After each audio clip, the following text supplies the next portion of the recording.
the minutes? Yeah, I just started the tape rolling now, so Okay. I'll just say for the benefit of the public, the agenda is going to be switched around a little bit tonight because we Yes. have members arriving late. We have the potential interview, the applicants for the new positions arriving at 7:30 and 7:45 respectively, so we got to kind of adhere to that part of the schedule. We also have some draft minutes, which Marlo prepared for May, and I haven't had time to review those. It's up to you guys if you want to look them over and check them tonight and then adopt them tonight, or whether you want to look them over and adopt them at a later meeting. It might be nice to postpone adoption just in case Jerry, had any comments. Yeah, there's... He is in there. Yeah, we've got, Jerry's commentary listed in the minutes, so you may want to take some time to review those and adopt them later. Or Okay.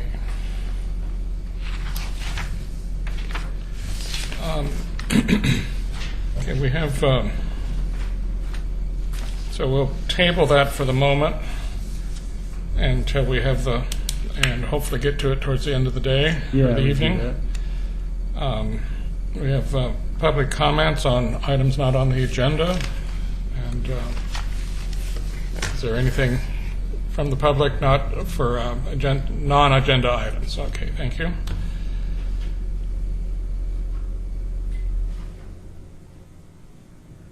As far as the vice chair, I just want to make the comment that I think we have a couple of pretty good applicants, only one of which we can, bring on. But what I would like to say is it may be more important, what sort of person do we want rather than, which person is the better one, because they're both good and, would be positive additions. But what are we really trying to do here, and what would be the qualities we'd be wanting to look for? Yeah, okay. In the bylaws, the vice chair is described as the person who has general, supervisory, and directional powers over the committee in the absence of the chair. And they preside at committee meetings, review committee agendas with staff liaison, and generally conduct all business otherwise delegated to the chair. So, big shoes to fill. Yeah. So, and is there anybody interested in that position out of the present members?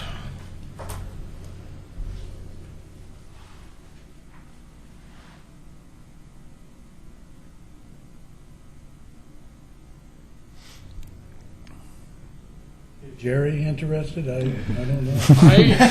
I don't think he is. One of our problems here is there's been some interest in the possibility of one of the other of the potential new members could be a good vice presidential. Yeah, it's always a possibility. Yeah. So, which would, if that was the case, and then it would behoove us to, delay this one too. Here we are not doing anything. Yeah. How about But, Eric? Did Eric express desire? Or? I have not heard that from him, but he hasn't said no either. So, Might make the position more appealing. I'm wondering if there's some way to kind of delegate some subset of tasks, something that would be appeal of interest to to a member that might make it kind of interesting instead of just kind of being a substitute if you're not available and stuff. right. I'm not sure. I don't have a plan for that yet, but I'm just thinking it'd be like a little bit of sugar. Yeah. Well, the one thing that we do is go over the potential agendas ahead of time. That would be one thing. And there's sometimes there's people to contact, things like that. I don't know, though.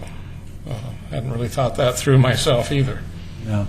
I can't speak for Eric, just to go back to that point, but I know he's serving on the Transportation System Advisory Plan as the NRC liaison to that.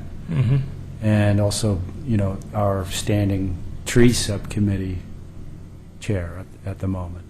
So I know he's pretty busy with those two things. Yeah, and I do know that he doesn't like extra long meetings because he's busy, Yeah. And so I'm not sure if he would be interested, but I haven't had a definitive statement from him at all. Right. Me neither. Yeah. Okay. So that pretty much leaves those two items tabled, at least until the end of the meeting for that. So if you'd like to, we could jump ahead to a couple of the additional communications items that you wanted to discuss? Yeah, that because sounds good to they're me. not action items per se. Yeah. Right. The Yeah. Richard's PowerPoint is basically informational at this point. Do you want to run through that? Yeah, we can. Okay. Let me turn the projector on. Okay, and then, see, will that show up on these screens? If we, Yeah, it will. Once you got to use the magic toggle button there.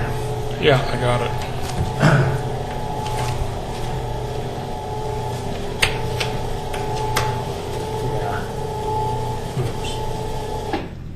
There we go. We want Jerry to get here. Yeah.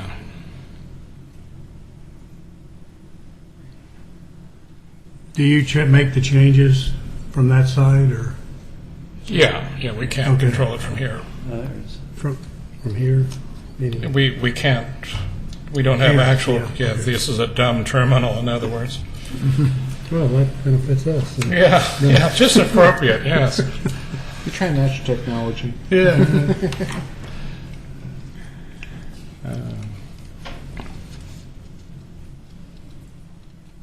There we go. Bear with me, because So, Richard, you could maybe Yeah. describe to us what you were intending with this.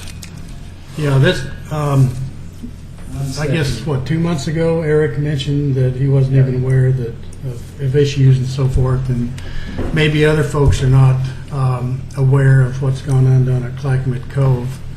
And so I intended this is really a quick put-together, presentation, just intended it to be kind of an introduction to things that we might be talking about later on in other meetings. Yeah. And so, go ahead and, I guess, go. yeah, just tell me when you want me to Okay. flip through. Yeah, go to the next slide. This is present day, showing how can I show the cove here? Let me give you a pointer. Well, you have a little laser pointer or something?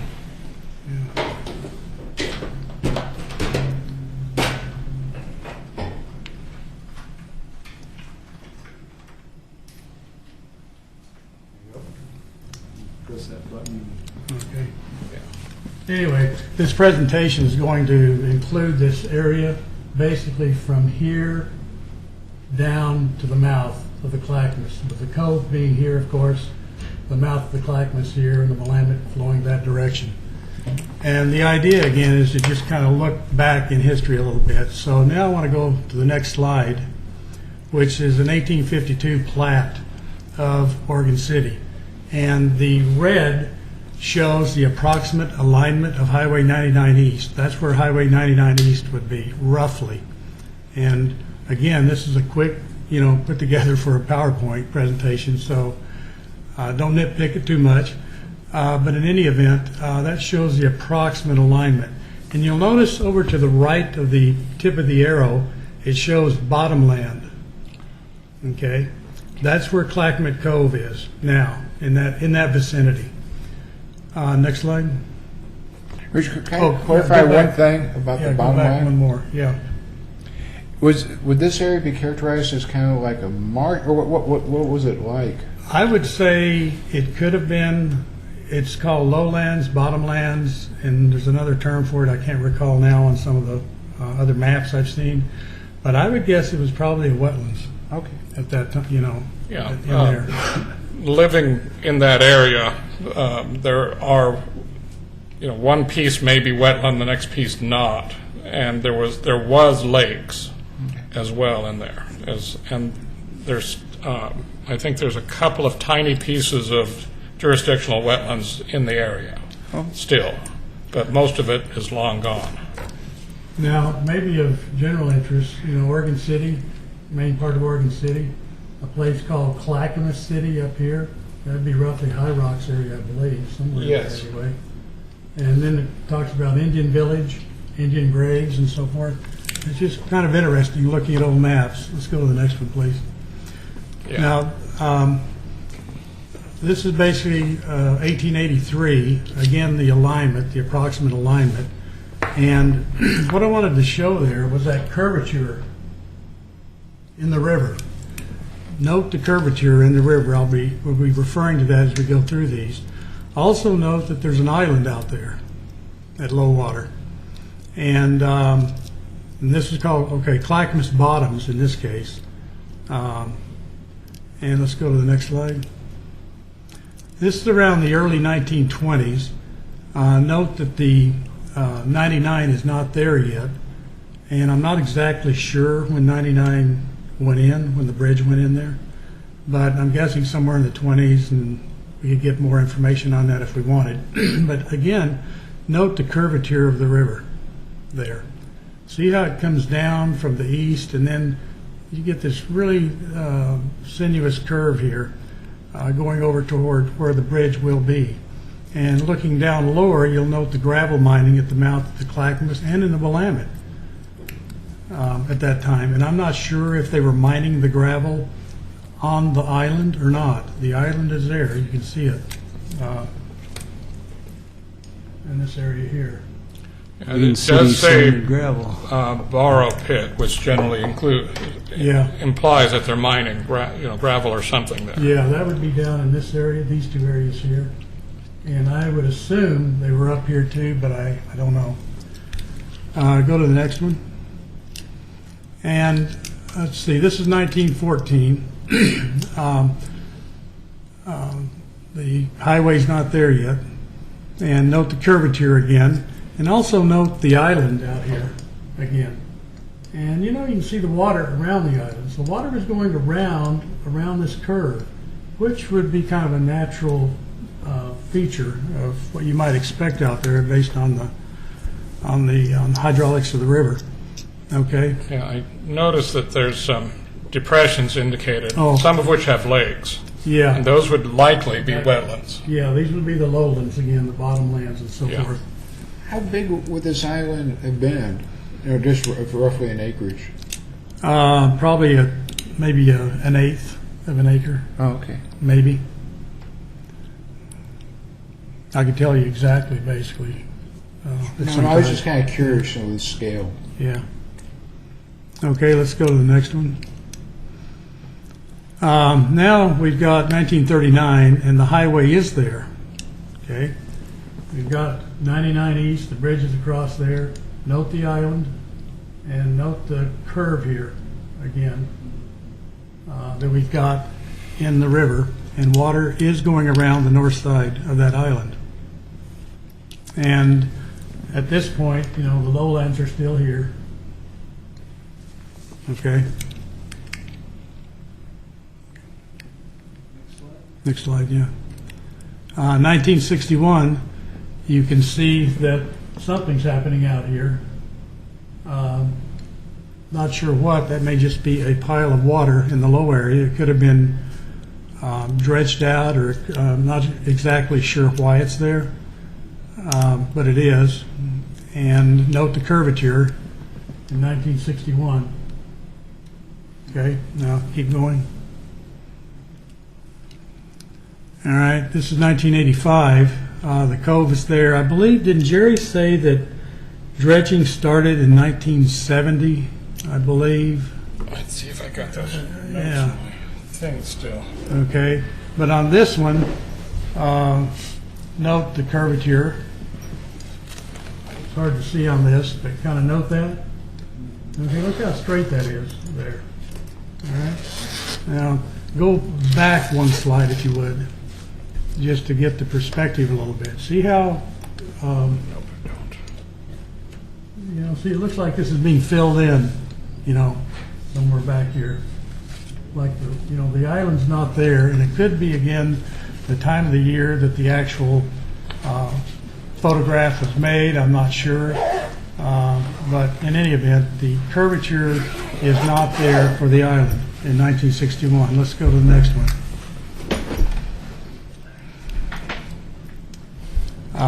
Just showing again that the curvature is not there. The Cove Peninsula has been opened, been dredging there for like 15 years at that point, I believe, 1985. Next one. Okay, past work areas. There's been gravel extraction in the lower river and into the Willamette in the late 1800s and early 1900s. Trolley bridge installed prior to 19-something. Oh, could you go back one slide, please? Well, maybe two. Yeah. The old trolley bridge is right here. That's an existing bridge. It's still there. It's undercut quite extensively at this point, and there was work done on that a few years ago to try to shore it up so it wouldn't fall in the water. I'm not sure who it's owned by. Is it Burlington Northern? It's Union Pacific. Union Pacific. Yeah. Okay. The other bridge is up here. That's the walk bridge. That used to be the highway, I guess. Yeah, it was, 213 yeah. crossing. Okay. Go to the next one. Anyway, the trolley bridge was installed prior to 19-something. I'm not sure when. Highway 99 installed prior to 39. Not sure when that was put in. The curvature appears to have been filled between 39 and 61. And there's been more fill or stabilization later on, like in the 90s probably, along that north shore of the Clackamas. Oh yeah, in 1965 to 70, gravel was extracted, and in 1970 the cove was open to the river, and I assume gravel extraction was continued to 85, I guess. Richard, was that intentionally opened to the river, or was that just a flood event?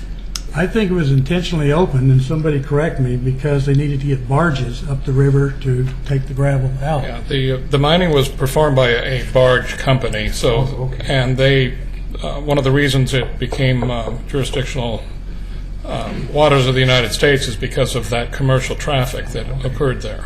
Yeah. A permit, okay, bank stabilization by the city on the south side of the river, upstream of the cove mouth, occurred around 2002 or 3.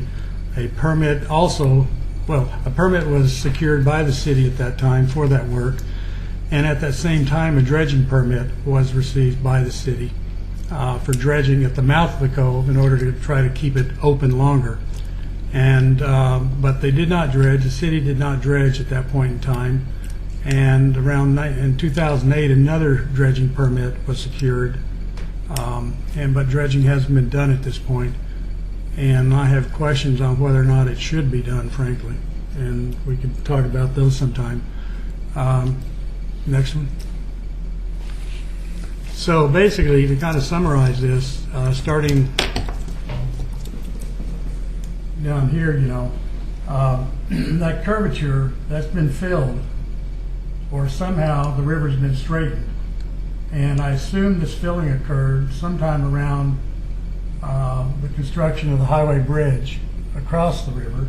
Plus, later on, the landowner likely filled this area for whatever reason. I don't have a history on that. And then you have the the bank erosion on the north bank that's occurring near the peninsula mouth. The trolley bridge abutment erosion is occurring. The bank stabilization that occurred in around 2003 was in that area, around 200 feet of bank. Peninsula erosion is occurring on the north side of the peninsula, on the riverside. And there are also existing access problems and potential water quality problems in the cove because of the buildup of material out in the river and at the mouth of the cove. There are also boat ramp issues, I understand, we've talked about from time to time. And basically, the riverbed elevation is increasing, the gravel bar is building. Now, you know, I'm going to make a statement that that this gravel bar has always been there. And once you dredge the gravel bar away, it will appear again, in my opinion. It's a result of the hydraulics of the river, where you've got backwater impacts from the Willamette River that are basically slowing down flows as the water comes down the Clackamas. Once it hits that slower flow, the bed load drops. And you will probably continue to have a gravel buildup problem there, even when you dredge it. So before any dredging is done, I think, you know, this lower area here really needs to be looked at more carefully, I think, just to get the whole picture, you know, as to what is happening there, why it's happening, and what the strategic plans might be for needing to dredge. Is there another slide? I'm not sure there is. Yeah. Those are some of the concerns, I guess, and we kind of went through those, I believe. Could you clarify a little bit about the water quality issues? Because I think kind of like when the Willamette's in a high flow stage, water backs up the Clackamas, and it seems like there's not a lot of distinction between the waters in the cove, the waters in the lower Clackamas, the waters in the Willamette. Is that water quality issue just a kind of a seasonal, certain times of the year it's more of a problem? I'm just, you know, trying to understand the dynamics between the different. I think the water quality issue is mainly in low flows during the summertime, when you don't have the backup of water from the Willamette, and the buildup of gravel at the mouth of the cove may be limiting to some extent water that can get back into the cove under tidal changes there. And so, you know, daily tidal changes. So basically, you know, I think there could be, eventually could be a water quality problem. And the other issue related to the water quality problem is that it's my understanding that that was it's right next to a garbage dump that's been, I guess, covered, capped, and whatever. But nevertheless, that cove is fairly deep. And I'm guessing there could be leachates getting in there, so that if you're somehow stop good exchange of water during the summer-fall period, I don't know, potentially there could be an issue there. I'm not saying there is, I'm just saying it's been in the back of my mind for about 12 years that this could be an issue at some point in time. It's something to look at, watch. Yeah, I have been observing what's going on there. Compared to last year, the level of the entrance to the cove is probably up 4 or 5 feet, which has limited the amount of exchange going on. And if that gets worse in the future, which is very possible, then you're going to have an enclosed water body that doesn't have new water coming in outside of groundwater. And that could potentially lead to a buildup of problems. But we have to see. But right now, we just had a very low tide. It was about 2.5 feet. I was out there when that happened, and there was a 3 to 4 foot drop from the cove just to get out. And the tidal range is only 5 feet, so we don't have a lot of leeway. If it gets filled in another foot or two, last year it was several feet, we could have a blocked off cove. Of course, water will be going out underground, but getting back in is, you know, we don't know what's going to happen there. But I did notice that one of those islands was just about in the same location as that gravel bar is building up right now. And so it may be going back to earlier conditions. So anyway, I do have a bunch of photos still in my iPhone connected with how much water was actually coming out and so on. Does the sheriff's office still have a boat that's stored in the cove? They can't get in and out at all. Okay. They have a new facility elsewhere. Oh, I think just maybe a concluding remark on the cove and the gravel buildup at the mouth and down the river. It's not just right there at the mouth of the cove. You know, it's building up all the way down. You know, as gravel comes down, bed load drops and so forth. And I would just really caution, you know, running to go out there to dredge it, thinking that you're going to solve the problem. I think you need to know the extent of the problem first, and then figure out why you need to dredge it, basically. What reason are you dredging it for? Thank you. Okay. great. It's been very informative. Doug? Is there some mechanisms where we could actually monitor the quality of the water in the cove throughout the period, both in terms of potential leachates, but also in terms of how much groundwater flow that we have coming into it? Yeah, it's quite possible to do, yeah. But it's a matter of funding and all that, because people have to go out there, you know. It might answer any questions that people might have. If Mr. Craven is suggesting maybe we just don't do anything with it, is there any real harm to anything that's in the cove? That is there a sufficient amount of groundwater percolating through there to remove any buildup in any leachates that come in? Does the sewage wastewater treatment plant have any monitoring wells out there, by chance, I don't know. I don't know. in that area? There is, I think that there are two east of the cove, upland a little bit to closer to the Tri-City property line. So that's, you know, several hundred feet away from the bank. I'm not sure if they're still operational. I know that there are testing wells there because of the garbage that had been historically put there that's been capped. I'm Well, not is sure it- of the status of them right now, though. Exactly where was that garbage area? Can you If back we can up? back up a I couple believe it's a slides. little bit west and south of the sewage plant, I believe. But it's just from people's memories. Right. The one that I'm aware of is directly south of the Tri-City sewage facility. Could you go back up a couple slides? If you recall, Agnes Avenue used to Yeah. extend down there till it was closed. So Yeah. it would have been to your Right east, yeah, a little bit further east of in that area. Oh, this was Agnes, right? That was Agnes, correct. And why it failed why it got so wavy was that it was built on a garbage and fill that was never compacted appropriately. So that's where you saw the different settling that caused Okay. those large humps in that asphalt road through there. Okay. Now, could there be other pockets of smaller? It's possible, but that's the large one that we're aware of that's part of the DEQ closure. You know, there is another potential factor, because I've canoed a good bit down in the cove, and people do go down there to fish. And if there were water quality issues and individuals were eating the fish they keep in the cove, that would just be another consideration. Yeah. Well, we do know that the Gladstone water intake was closed, most likely because of leachate from that dump. It's Where was that located? Pete, can you right go back to next to slide 99. The Yeah, one just that- pick the present day. The first one's fine. Top.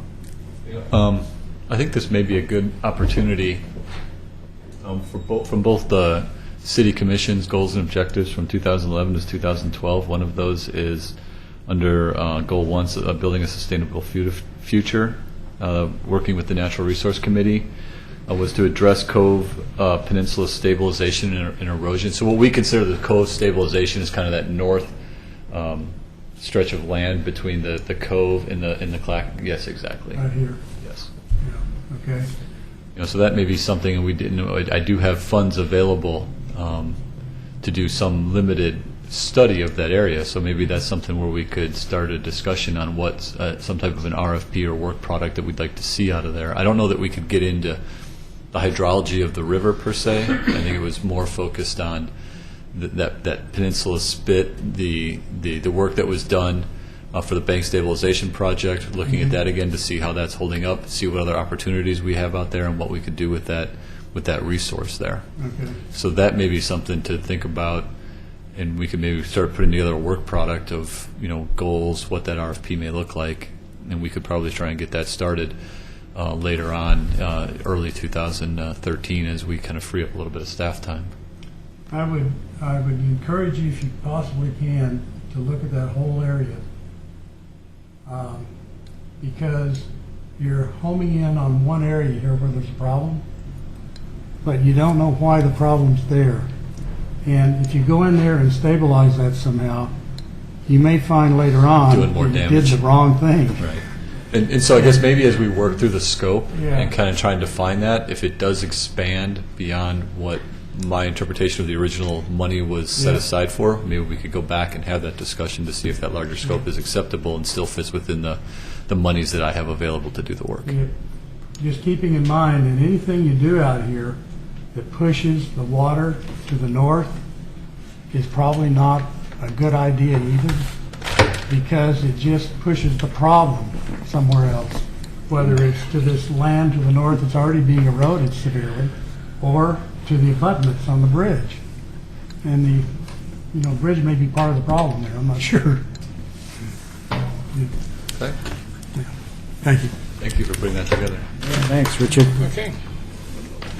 Let's move on to our interviews. And see Shaw out there. Can I make a couple comments beforehand? Yes. I'm Doug Neely. I'm the mayor of Oregon City. I make the appointments, but my policy has been to have the committees that actually making the appointments to make the interviews. I get recommendations from the committees themselves, and I weigh those recommendations. Generally, I've gone with the committees. The only situation I had was in one of the committees where they were filling a seventh position. There were 6 people. They divided equally in their votes for among the 2 candidates. But there's a greater knowledge base among the members here in terms of the things that they are looking at and are discussing. So I value their input greatly. Okay, thank you. Okay. Okay, so, we've received 2 applications, Shaw Spady and Douglas DeHart. And their applications are on your screens. And you're free to ask questions as a committee that you want. Staff had suggested those 4 questions, which you're free to use as well, but it's up to you.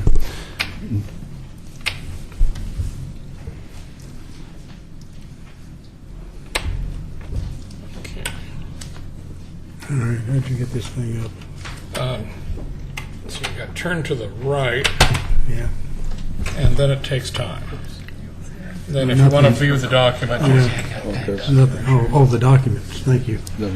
Oh, I see. yeah, you got her Yeah, selected. with this new system, you actually have Away to, you go. with this new system, you actually have to press it and say "open" so that you can see it on the screen. It doesn't just open up automatically. I got it, okay. Okay. Part of our new high-tech system. So what's the format exactly that? Thank you. I would recommend you invite the applicant up, give them a few minutes to introduce themselves, a little bit of background, and then I would ask, maybe go around, ask some questions. We had planned for about 15 minutes for each one, and Okay. go from there. Yeah, and one more thing is we're going to see if each of our members on the board, the committee here, wish to ask a question, not just let one person ask all the questions, in other words. Okay, Sean, why don't you come on up? I was going to make a suggestion. If there's nothing in public meetings, of course, that force you to do so, you might want the other person to step out while one person's being interviewed. Okay. You mean you want Dr. DeHart to step out so he won't use those answers? Is that? I wasn't trying to imply anything.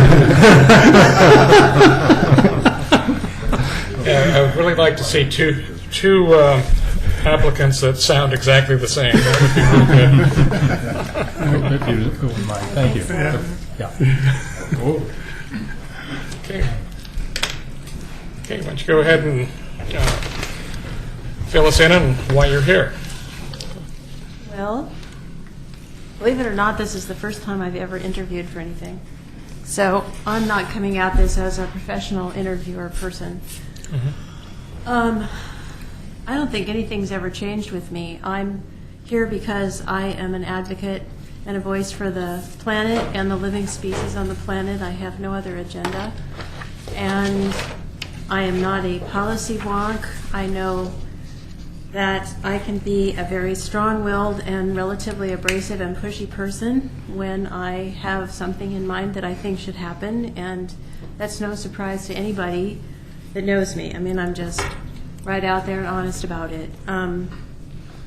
When development was going into Newell Creek Canyon, or proposed to go into Newell Creek Canyon almost 20 years ago now, I live in the canyon, and it was a place I romped and stomped, and I just thought, this cannot happen. So with quite a bit of tenacity and wonderful support from many agencies in the community, we came to City Hall and fought development at the same time that we worked with Metro to get the Green Spaces bond measure passed, and actually managed to preserve almost all of the canyon that was proposed for development, except for the Newell Creek apartments, which have had problems, which we indicated they would probably have because of landslide issues. So that is my past history.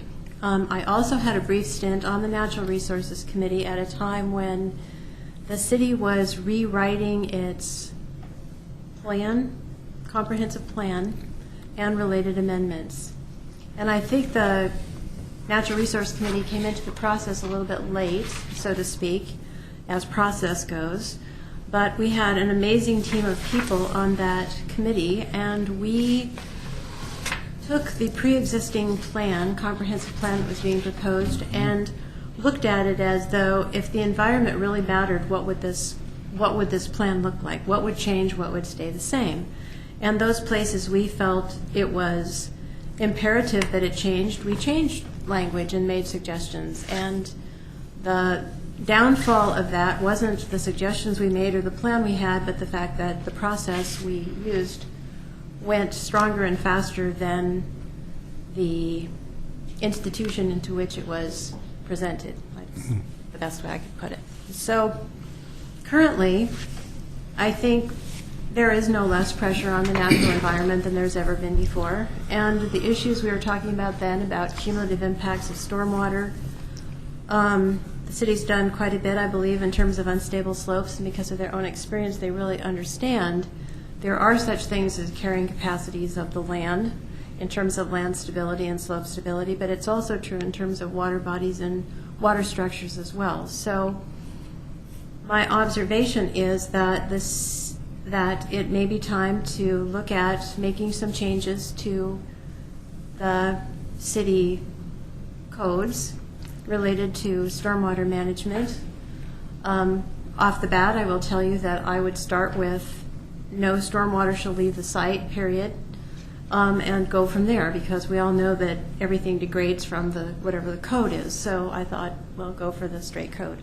Also, for the last 20 years, I've been pretty incredibly focused on good night lighting, and do not understand why 20 years ago the city didn't adopt some kind of simple lighting ordinance, but it's complex.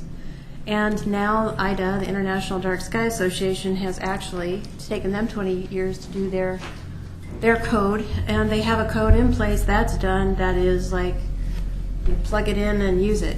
So user-friendly, city-related, municipal-related code, and my goal would be to see if the city would implement a lighting ordinance that is night-friendly and energy-saving and is an example of human beings really living in balance and harmony with the natural environment that sustains them. So that's it. I mean, I'm not credentialed at all. And I'm, if I were here, I'd be like, well, vote for him because he knows how to work within the system.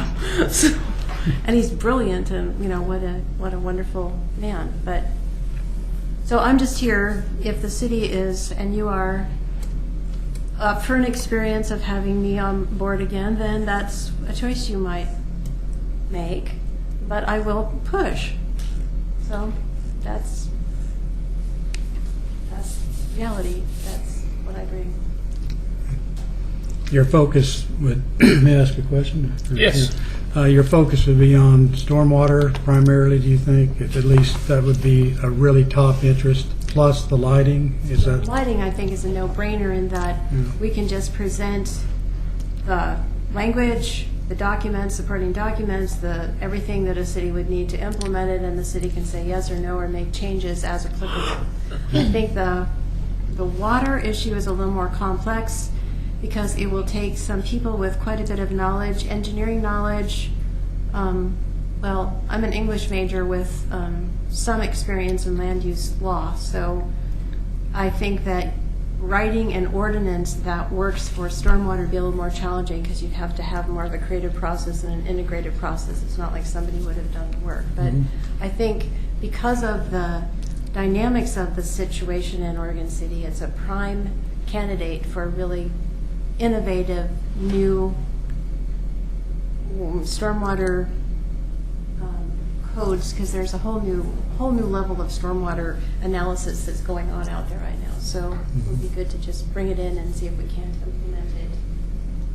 What about your abilities to, I'm not sure how to ask this, to get together volunteer operations or programs? Meaning like For work environmental- programs? Yeah, work programs or environmental awareness or just Education or education? Yeah, thank you, yes. Well, quite honestly, I'm running a business, and so I have a full plate in that regard, and I've really limited any and all outside activities so I can focus on the restoration projects I'm doing at my house and on the business. So in terms of volunteers at the moment, I'd say for me, energy and time are going to be limited, and that my focus would be on ordinances and process of that. It's just the honest to gosh truth. But back in the days when we had, the Friends of Newell Creek Canyon, we had quite a amazing little ragtag group of volunteers who did amazing things. So I like working with people when I have the time and can focus. But I don't think at this moment in time, that's where my focus would be. Quite honestly, with this committee, it would be more focused on. What business do you run? I'm not, It's a solid waste business, garbage business, recycling okay. in Clackamas County. What's the name of it? I'm not sure. Oak Grove Disposal Company. Oh, okay, all right. We've been in business like 60 years now. Yeah. You've been running it for 60 years? Or? I started running it when I was 2, and we've been at it ever since. Okay, yeah. See, I have a lot of experience in leadership. I got it. Mr. Chairman, I have a question, too.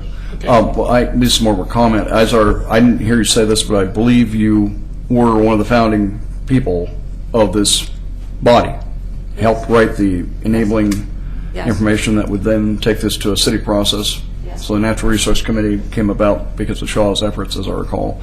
And I have to say something about the garbage company, because I used to work with them a lot on recycling issues. And there was 27 franchise haulers in this county. And Oak Grove Disposal and Oregon City Garbage Company were the two leaders that really moved forward with recycling as a concept, and then made it a science. So I think that's a statement in support of what your company's done. I'd like to have you tell us a little bit about what you've done on your land, which is 40 acres, I believe. 60. In Newell Creek, 50 in Newell Creek Canyon, because it's a testimony to me of what others should be doing. Can you tell us a little bit about what your approach has been? I can. Well, being as old as I am and being in the business as long as I have, I came upon the land in Oregon City, which belonged to my father, where at one time he had 1,000 pigs. And Oregon City wasn't then what it is now. So no one lived anywhere near there. We didn't have apartment complexes. We didn't have subdivisions because no one wanted to live near there. It smelled and it was loud, and it was just a wasteland. Well, he died, and the barns burned down, and the place went to rack and ruin, and it ended up being a logger came in and stole some of the most beautiful timber in the canyon, and I lost my mind, and then we put a trailer on there, and then the berries grew for 35 years, and when I came back to Oregon City related to the Newell Creek Canyon issue, I moved on to the property and decided to come up with a restoration plan. How do you take this old, highly abused piece of property and restore it to some sort of usable function? At the same time, I met Scott Burns, who was the doctor of geology at Portland State University, who's like the world-class landslide expert, and he came and did an analysis of all the soils in Newell Creek Canyon because they were not actually identified and listed.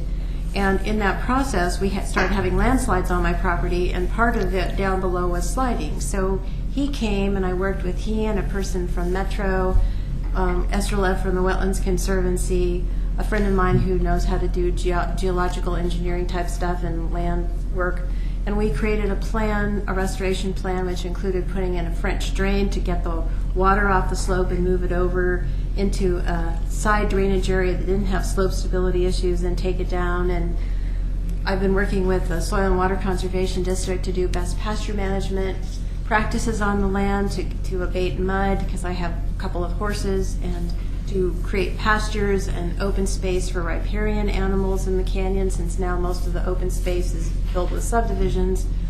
So it's like I just took this vision that I have and started plunking and plotting away at how to apply it on the land with minimal impact and using best management practices, and all the things that we talk about and learn in all of these different seminars I attended and experiences I had. So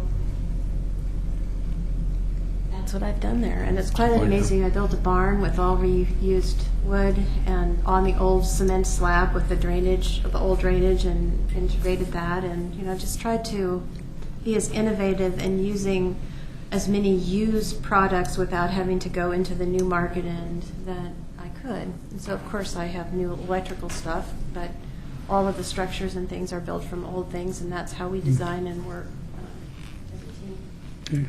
Smell, could you talk a little bit about kind of the maybe aquatic and terrestrial wildlife on your property since you've done this? I'm just kind of curious what you see out there or here in the creek. I do just want to point out, though, that we are verging on our 15 minutes to respect the doctor. That's fine.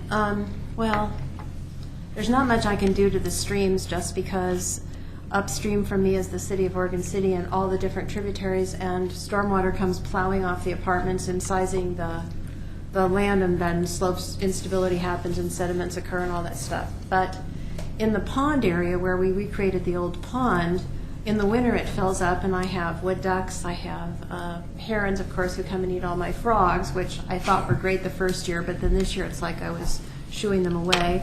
I have a whole bunch of different birds that come on site.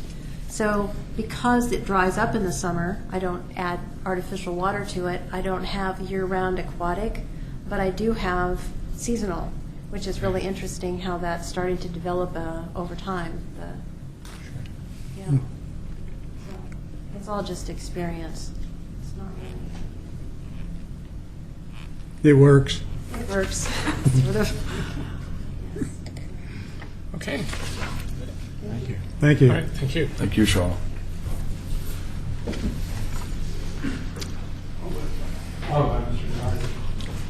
And I guess I'm just wondering, after we do the next interview, if maybe we could table this, address the next issue that's on the agenda, since we have folks here that want to deal with that, and then we could come back and visit that after we're done with that Heritage Tree nomination, That's if fine. you would be okay with that. Yeah. Okay. We can get,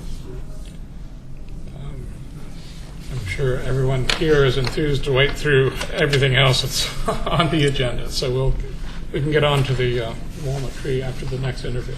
Sure.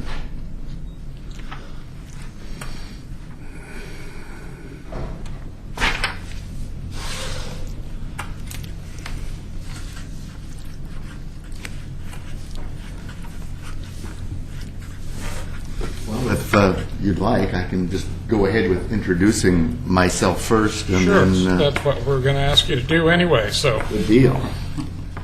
Well, and I have to confess too, as Dick Craven may have already told you, he and I are longtime colleagues and worked together. Oh gosh, 35 longer years. back than I care to admit. Dick, 35 I guess. years, basically. Yeah, I guess that must be right. Yes, exactly. Well, my name's Doug DeHart. I live in Oregon City, and I've lived here for about 12 years. I'm a fifth-generation Oregonian. Grew up in the Tualatin Valley. Now live right on Coffee Creek, one of Oregon City's few perennial streams, of course, and have a special personal interest in the management and maintenance of riparian areas within the city.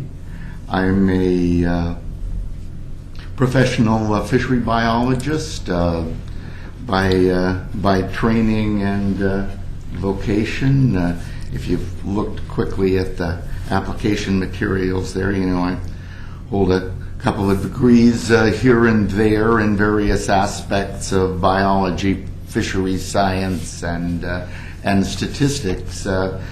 I've worked with various public agencies in my formal career. I worked with the U.S. Army Corps of Engineers, the Oregon Department of Fish and Wildlife, the National Marine Fisheries Service, and most recently the U.S. Fish and Wildlife Service before I retired there.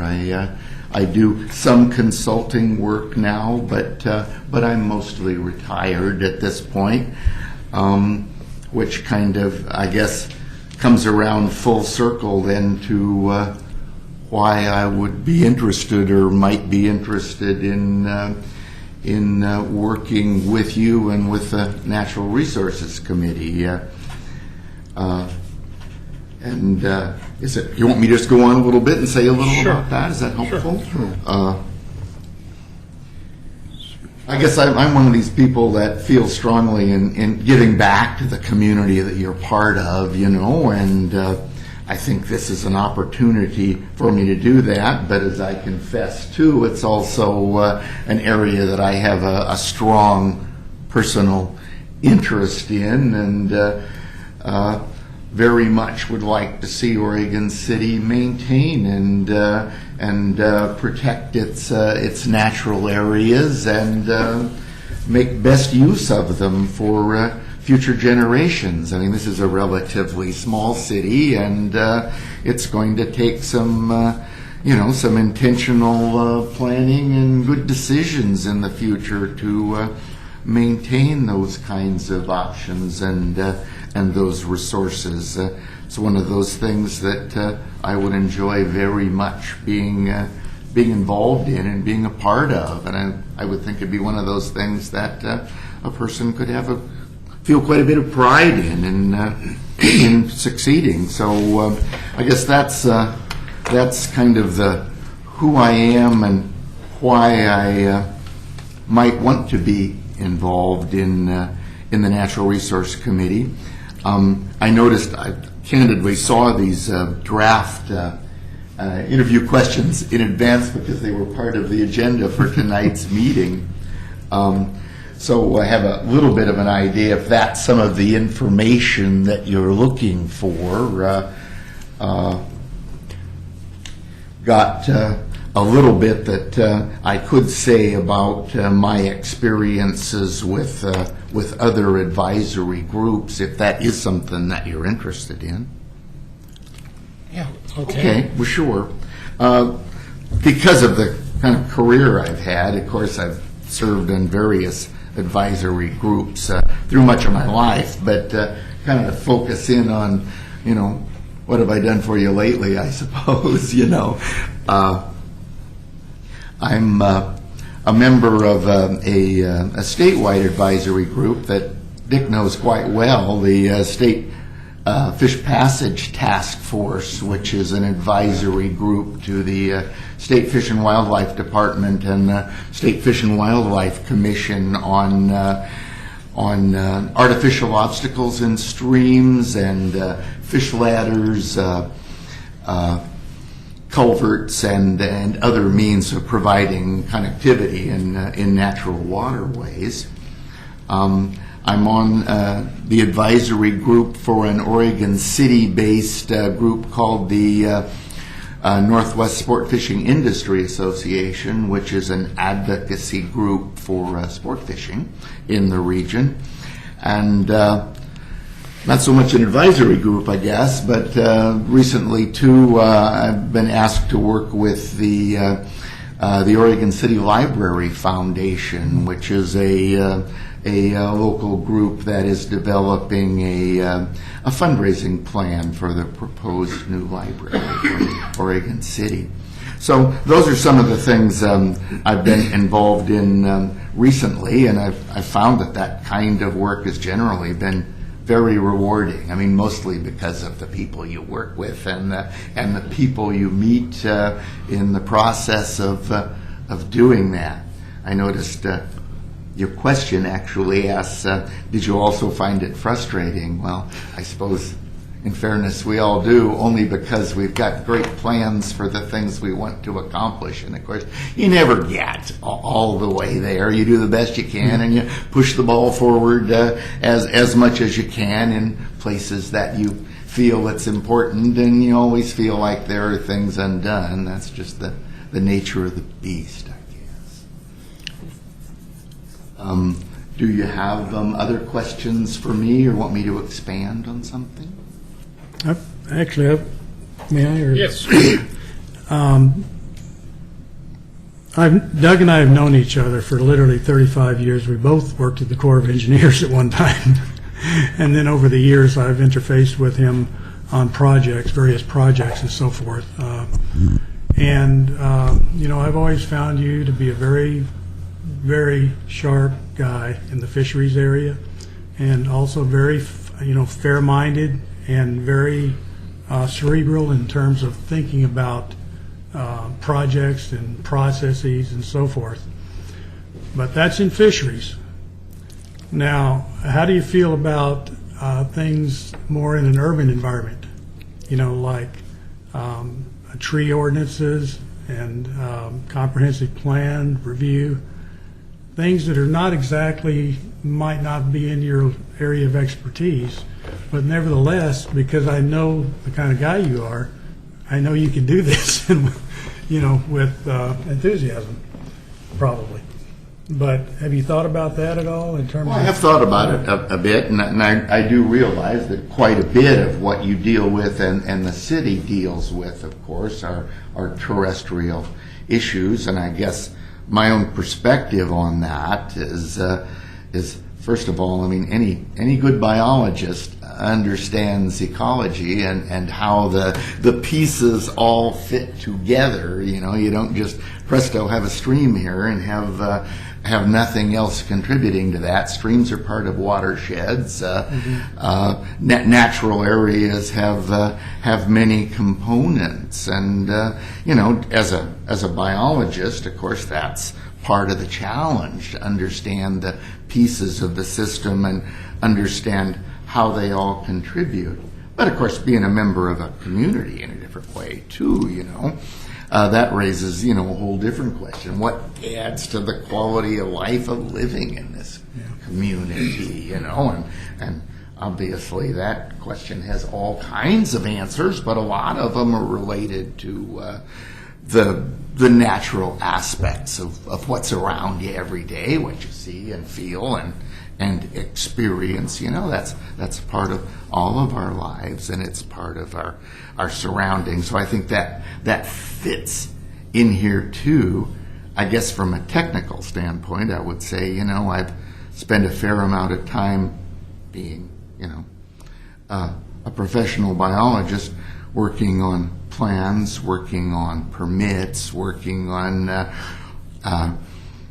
mitigation plans for how you get something accomplished in a way that preserves natural values at the same time. And of course, that's always the challenge, how you get where you want to go, but you don't trample too many daffodils on the way. I mean, that's always part of the game in natural resource management and in maintaining natural features, especially in urban areas, of course, because after all, there's a lot of us around in urban areas, and we leave kind of a heavy footprint wherever we go.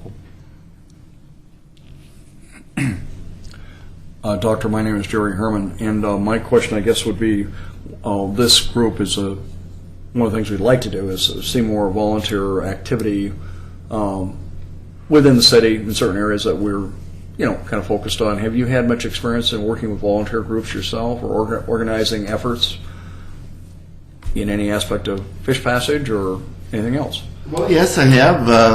As I mentioned, some of the advisory groups I'm working with right now, but in the past, I've been involved in several program development kind of things, I guess you'd call it, where some need and interest and some potential funding through a grant or whatever is available, and then it's necessary to start from ground zero to develop an approach to that, involving people and defining what it is we're really trying to accomplish and how we might go about it, and what kinds of rules are needed to make it work, what kinds of, what kind of advisory groups, what kind of review and approval processes.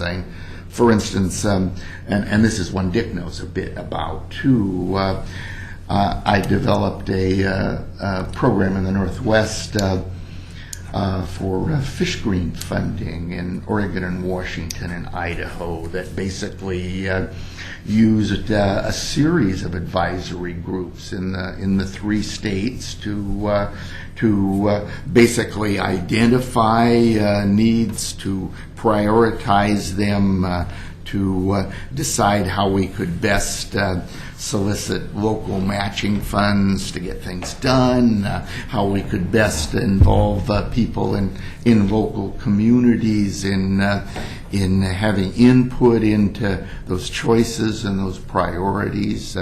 So I have looked at it from that point of view too, as an organizer, as a program manager. Thank you.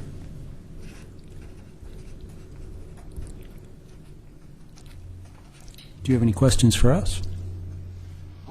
Well, I guess I noticed the other draft question that interested me, and one that I didn't even volunteer to take a shot at myself, and that was kinds of projects the Natural Resource Committee might work on in the future. And frankly, I'm interested in hearing some of the areas the committee might intend to move forward into. I did read the bylaws of the committee and saw that they covered a whole lot of territory, including things like surveys and planning activities and prioritizations and all kinds of things that you could possibly be involved in. And I am interested in hearing what things you might have teed up or are considering teeing up, say, in the next 2 or 3 years.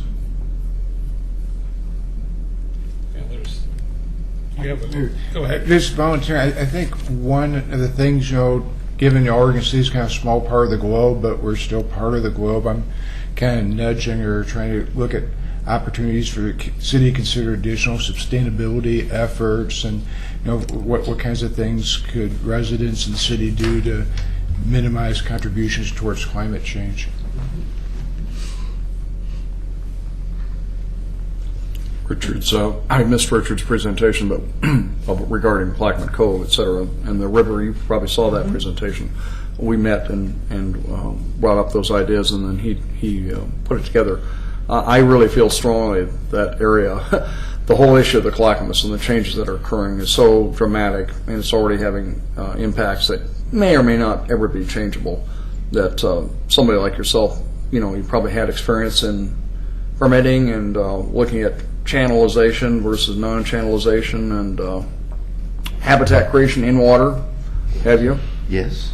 Because I think there's more opportunities to do something differently if it has to be dealt with than it is in the traditional manner.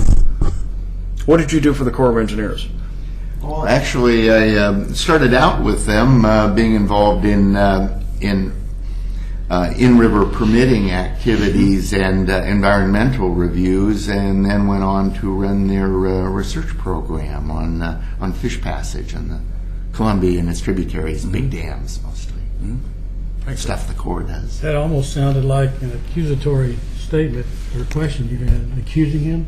What did you do for the Corps? No, I wasn't. You know, dams all over the place. Since the Corps has much Anything to do with authority.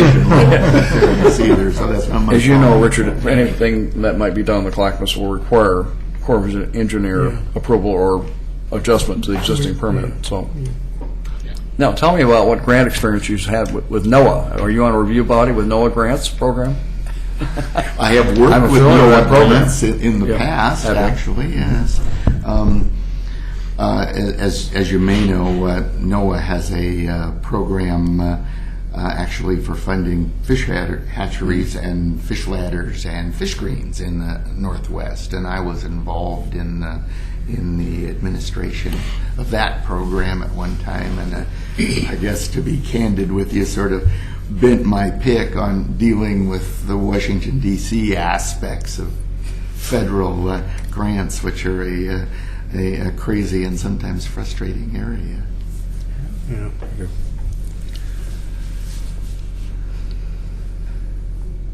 Okay. And I guess if I could just follow up with one, just some things that we are working on right now. We're going for a Tree City USA designation, of which is underneath this body's review, and trying to start that process, get that designation here, and then make that a successful program. Multiple members sit on some of our other larger citywide planning projects, like our transportation system plan update. We're doing some concept planning down in South End. So a member from this committee would be the liaison to that group and the communication point and bring those interests forward. We have a heritage tree planting program that our city manager has just initiated, trying to the beginnings of hopefully an urban forestry type of a program, and so that's in the beginning stages of that, and what can we do with the funds and the resources we have available to make that successful. As we move through, we're potentially going to be looking at rewriting our comprehensive plan or a review of it in the next coming years, of which the natural resource would obviously be a component of our guiding document for our land use policies in the city. So those are some of the bigger issues that we have coming up in the next couple of years that are on the plate right now. And like tonight, we were talking about the Cove and some of the bank stabilization and reforestation opportunities there, and how can we most effectively use the resources we have to look at that area. So there are some current and longer range planning projects that are still being put together. Certainly the Cove in particular raises some interesting issues because, as Jerry was implying, I mean, there's a lot of riparian habitat there. There's a lot of submerged habitat there. So, done right, there's a lot of opportunities from a natural resource standpoint, as well as, of course, the objectives that would be behind the development. So, I've got to say, it does interest me too that Oregon City has, quite a few pieces of property that are held as open spaces for future development, for parks, for other purposes, and that, embedded in that is an opportunity for getting ahead of the game and in how you prioritize and maintain or even redevelop natural resource values in those areas. And I guess that's one of the things you're getting at with updating comprehensive planning. It allows you to take a look at that and try to think your way through it. Any other questions? Yeah. I I don't know if you heard much of our previous discussion, but the cove itself is being in the process of being blocked off by a huge gravel bar that's formed in the last few years, and that's an issue. At the same time, the North Spit is eroding fairly quickly, which is another problem. And what the city is looking at is, can anything be done about it? And that's a big project. And there's going to be a lot of agencies involved, as you The can tough imagine. part, I'm sure, and this is exactly what you're grappling with, is how difficult it is to solve those kind of problems in detail in a small area. I mean, there's always upstream and downstream implications to any kind of channel manipulation, and when you're doing it, when you've got all kinds of structures and valuable private property close at hand, it's there's a little bit of a powder keg there, of course. Anything else? Okay. Thank you. Thank you. Thank you.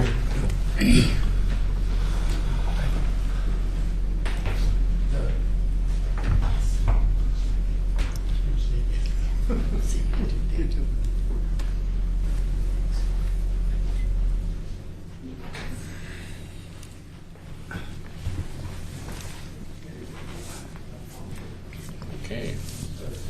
We should, Next up? yeah, go ahead and move on to the walnut tree applications. Yeah. So tonight, what the Natural Resources Committee is tasked with is making a determination on a heritage tree nomination request. And I'll just give you a little background on this situation. The tree that is being nominated for a heritage tree is growing in a public right-of-way in an alleyway, which is directly abutting the property at 713 Polk Street, which is owned by Marshall Beck, who is here with us tonight. Marshall approached the planning department and submitted a request to remove that tree, and submitted an arborist report that by a certified arborist that deems the tree as a hazard. And the code that we use to evaluate street trees is Chapter 12.08 of Oregon City Municipal Code. Within the same section of code, we also have our heritage tree nomination criteria, and the a neighbor across the street, Mary Norville, has nominated the exact same tree for heritage tree status, and both applications were submitted approximately the same time. In fact, the same day, one morning and one in the afternoon. So, in order to make a determination about the heritage tree status, we first have to review it against that section of code. And the Natural Resources Committee is tasked with considering those criteria. And what staff has done is prepared an analysis of those criteria. We also included both applications for your review, which includes, and both applications, the heritage tree nomination application includes an arborist report, which states that the tree is healthy and not hazardous. And the city contracted the services of a board-certified master arborist, Terry Flanagan, who's very experienced in making hazard determinations and evaluations of trees. And what we specifically requested from Mr. Flanagan is a hazard evaluation to make the determination as to whether that tree is actually a hazard. We did not request that Mr. Flanagan evaluate the tree for any kind of heritage criteria status. It was strictly based on his knowledge and expertise of tree hazard evaluation criteria, and so there's a report in your packets for that. He used a couple of methods of analysis. I won't go into detail on what they are. One is a numerical system. The other is a qualitative method. And based on his evaluation, he determined that the tree does not constitute a current hazard, and the city has, we agree with that report, and we do not feel that that tree constitutes a current hazard. So I'll describe what that means under the public tree ordinance in a little more detail. Essentially what it means is a tree that is not deemed to be hazardous by a certified arborist is required to be mitigated if cut down pursuant to a table in our code. And any tree that is larger than 31 inches in diameter at breast height requires a mitigation of a minimum of 8 trees, which can be planted on-site or off-site, or a fee in lieu can be paid at the cost of $290 per mitigation tree, which is what the city is estimated for the cost of planting and transportation and other costs. So that basically describes how we evaluate mitigation for public tree removal. But I'm going to go into more detail about my analysis of the hazard, of the, not the hazard, heritage tree criteria. So if you look at the staff memo and recommendation document before you, I'll summarize that. And if you have any questions, please stop me and ask as we go forward. Pete, I may have overlooked it, but if you're Yeah. doing off-site mitigation, where would that be taking place? We haven't decided that yet because we're really evaluating the heritage tree criteria.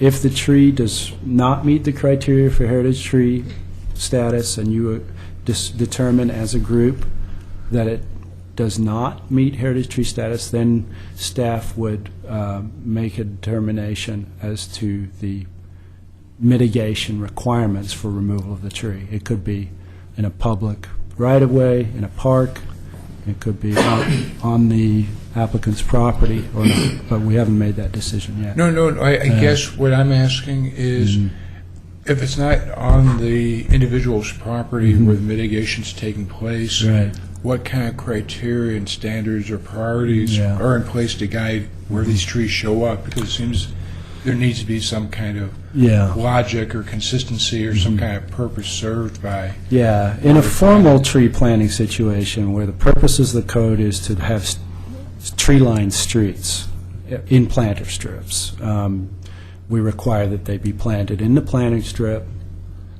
pursuant to a list of trees that is appropriate for the width of that planter strip.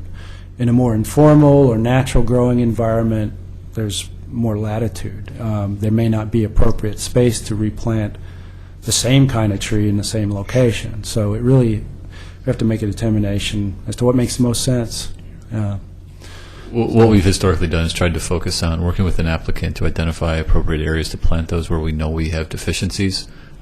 Older storm ponds that were built before our landscaping standards were required that exist in the city, long vegetated quarters that the city owns, where there's gaps or missing riparian habitat. So I agree. We don't have a, here's our list of the city, pick a spot where we have a known deficiency. It's more based on staff knowledge of what the existing conditions are and where we know deficiencies exist. Yeah. There are some clearance requirements in the public right-of-way from streetlights and hydrants and street intersections and those kinds of things. We have to pay attention to that as well. But, yeah, it's really a question of looking for spaces. Yeah. So, I think I heard you say there would be mitigation required for cutting the tree down? Certainly, yes. Really? Okay. Yeah. I mean, the tree, isn't the tree in a street? Pardon? Isn't the tree in a street? It's an alley, so it's, Yeah, it is considered a city tree, even though it's not growing in the front of the house. It's growing to the side of the house in the 12-foot wide alleyway, and it's, we don't know how the tree got there. It could have been just grown from a walnut. This is a black walnut tree, so, yeah. The arborist, Terry Flanagan, estimated that the tree is approximately the same age as the house at 713 Polk, but without taking, an increment bore and looking at the tree rings, it's very hard to know that. Yeah. So Mary Kenny Norville of 712 Polk Street, who nominated the tree, submitted various documents in support of that application. So she included some photographs, which are in your packet, of the tree. She included a letter, and she also talked about the presence of an Oregon gold beaver coin, which the claim was found in the ground near the tree. And it's not clear exactly when or where that coin was, located. But I'll go through briefly the criteria and explain that in more detail. Briefly about the tree, the alleyway that's growing in is hard-packed gravel. That overhangs Mr. Polk's yard on one side and overhangs the alley on another. The tree is about 65 to 75 feet tall and 47 inches in diameter. And there's detailed description of, the growth habit of the tree. The top of the tree has been severely cut back in the past. And what's happened is that secondary growth has sprouted above that cutting area.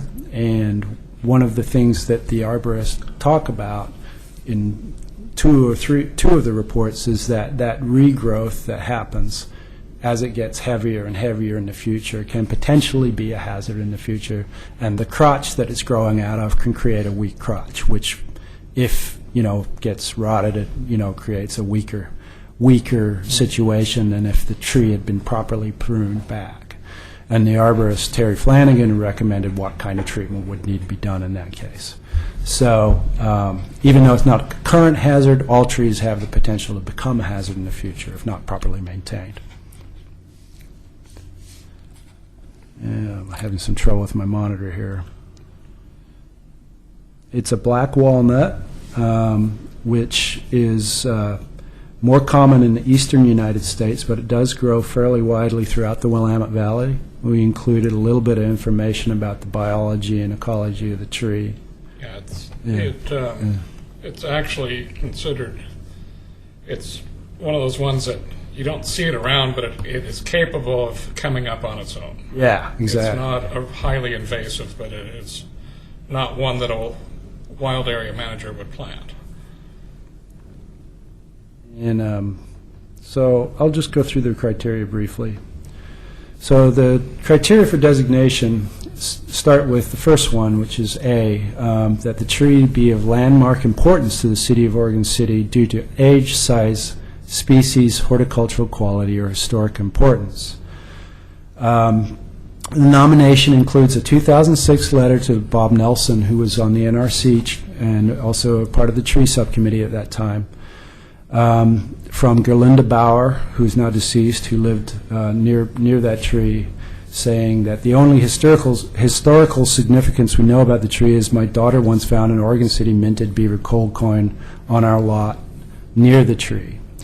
The letter goes on to describe the importance and value of the black walnut in the wood products industry, but in staff's opinion, those factors do not render the tree as being, significant from a landmark perspective. Partially because the allusion to the beaver coin is anecdotal, and the other factors, which I'll go through. The tree is estimated to be approximately 75 to 80 years old, and it could be older, although it is unlikely. So this tree could grow to a lot older age. We don't consider it to be very old. The tree is 47 inches, and trees of this type can grow much taller, as much as 125 feet tall, according to Oregon State University. It's clearly a large specimen for an urban black walnut. However, the size of the tree should not be the sole factor in your analysis. Species of the tree, not a native species in Oregon, fairly prevalent throughout the Willamette Valley. I did find an interesting article that said stated that 1,000 cankers disease, which is a problem with black walnuts in the Willamette Valley, is fairly widespread, and that was done by the U.S. Forest Service. I do know from talking to PGE Forester that some black walnuts in Oregon City are susceptible and have been infected with this 1,000 cankers disease as well. Horticultural quality, this is a fairly subjective factor. It's not clear what the term means in our code. And as far as the assessment goes, how that term should be used toward the assessment. The condition of the tree is healthy, but it has been badly pruned, and that results in the secondary branching that we talked about. Ecologically, the tree is important for providing food, habitat, and cover for a variety of wildlife. But without further analysis, staff cannot make a determination whether this particular urban black walnut tree would display better horticultural quality compared to other black walnut trees in Oregon City or elsewhere. As far as the historic importance of the tree, it's not listed on any of our historical records. Some of the designated historic landmarks, both within the McLaughlin district and outside of the district, have trees mentioned especially important, whether they're growing nearby or on the property. So neither of those situations occurs here.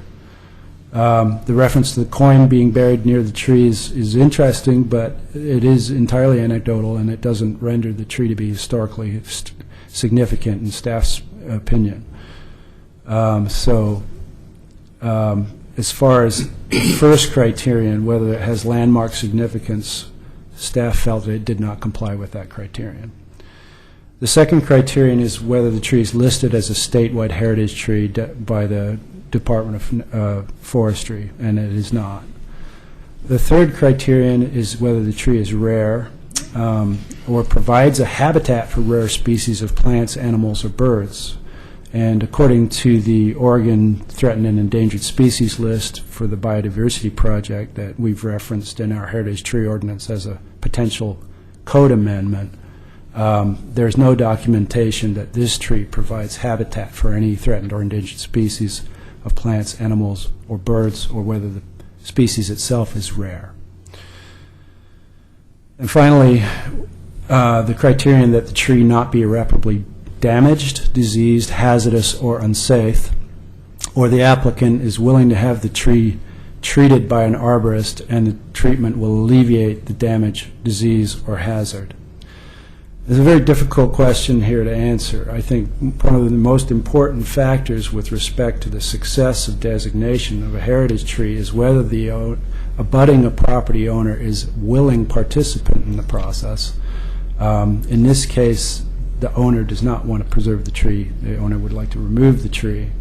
And we do not currently have staff time or staff resources available to take on the preservation of this tree as a public body.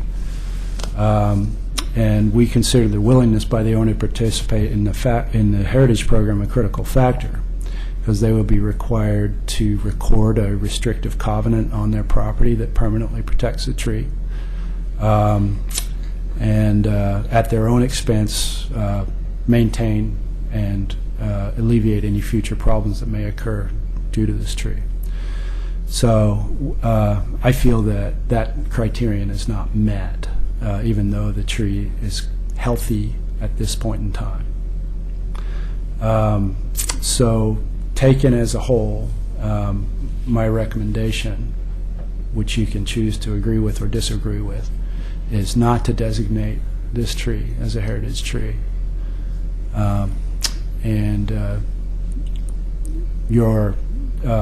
Your recommendation would move forward or not move forward to the City Commission based on this, whether you agree with this analysis or not. And I may have skipped over any details in my report, so if you have any questions, let me know. Marshall Beck is here if you'd like to ask him some questions or have him talk to you.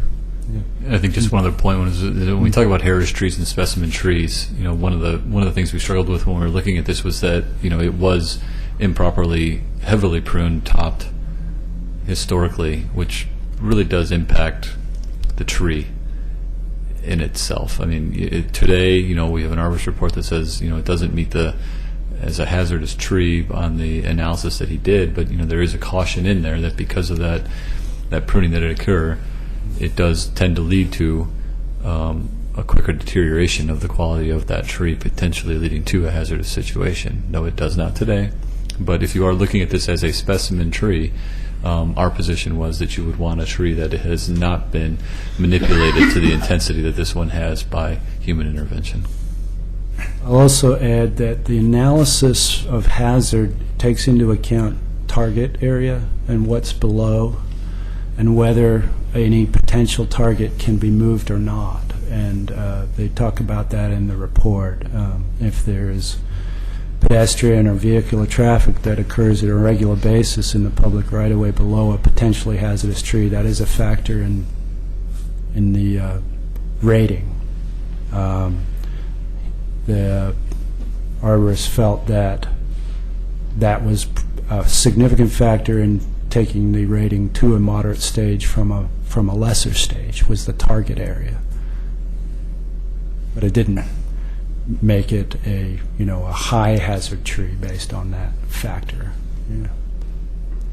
Question: since the tree has been manipulated with extensive top pruning, is there indication of cavity nest sites that have formed in those areas, or did you look? It was a ground examination using binoculars and photos from the ground. He didn't get up into the tree canopy and look to see if there were cavities higher up. The photographs in the report are fairly clear, and he said that from what he could see, there was good wood healing and the regrowth was good and sound, but he couldn't get up and look down on top to know whether or not there was a occluded bark, which potentially can form into a rotting area when you get moisture in there and that sort of thing. So without a bucket truck examination, which is fairly costly, we can't know that for sure. And I guess I would just point, we had two conflicting arborist reports in this situation. We don't charge a fee to do this process. But because of these two conflicting reports, the community, I decided to go have an arborist go look at this property, and just the cost associated with that thorough of an examination just was not something I could justify. Out of curiosity, what's the average lifespan of a black walnut? That's a good question. It's fairly long, but I don't know. Don't have an exact figure. They're even a range. And the longer, I would say probably 200 to 300 years. So this is still a young tree, in other words. Right, but if the owner is not willing, even in the future, to spend any money on the keeping up of this tree, it's kind of, I think that's the biggest thing we have to consider, is that if we put this forward to the city commissioners for heritage nomination, there's going to be that gap in the financial responsibility with an owner who's completely unwilling to take that. The way that the cost of maintaining trees, whether they're growing in the public right-of-way or in an alleyway, is borne by the abutting property owner. So if the tree is damaging infrastructure, which in turn creates potential hazard due to a sidewalk tripping or whatever, the owner is responsible for that repair, as well as the cost of removal and replanting of the tree in the public right-of-way. And of course, the costs of that are directly related to the size of the tree. In this case, we've got a pretty good-sized tree. I spoke to John Lewis, our interim Public Works Director, about the city's policy with respect to allowing property owners who are removing trees to dispose of the wood. And that is city policy. So if the tree is removed, then the abutting property owner gets the wood and to do with as they please. Yeah. Again, let me frame this. Okay. This is a tree that's in public right away. public right-of-way. So the owner of the tree is really the city. Is that true? We are the, It's not like the property we owner. have governance over the right-of-way. We do not own the right-of-way, but we require that the trees be maintained by the abutting property owner. Yeah. I guess we had to make a distinction between in a park, Yeah. we own and this is a little different. That typically you see a street tree is between the curb and the sidewalk on someone's frontage. Here you have a tree along someone's side frontage with no developed infrastructure. So we would still consider that as a street tree. We do. Under the definition in our code, it basically says trees that are growing in the public right-of-way, including alleys, so are considered public trees, and subject to the provisions of Chapter 12.08 as far as maintenance, general maintenance, appropriate pruning, and removal and replacement requirements. Is the responsibility of who? In a Abutting- public, Abutting property owner, okay, yeah. You know, it just seems to be, oh, excuse me, Jerry, sorry. I'm done. Seems to be something wrong with that in my mind. Yeah, we I'm can sitting talk here- about that. I went over and looked at it, and I talked to Mr. Beck for a few minutes while I was looking at the tree this weekend. And, I'm looking at it here on a photograph, and you would never plant that tree there if it's an alleyway, So, but the tree sprouted, or somebody must have done something to keep it growing all these years. But yet you look at it and think, why should the property owner be penalized for wanting to have something like that removed? And it's, I don't think we're in the public comment period yet, but but yet, you look at that and it's kind of like, something doesn't seem quite right about it, Well, And I think that's what Jerry's getting at, too. Yeah. Trying to figure out whose tree is this, and you explain right. it. I guess in the formal street tree setting, it's a lot more cut and dried, because that's a section of property abutting the private property that the owner gets to use, and every day and cross, and then the public at large gets to use the sidewalk if there is one, and that sort of thing. And so there's this shared responsibility for maintenance there. The cost of maintaining trees is very high, and it's not something that their city charges a utility fee for, so that the city can maintain public right-of-way trees. But It's if the fairly, city came yeah. through there Yeah. to develop that alley, Yeah. what would you do?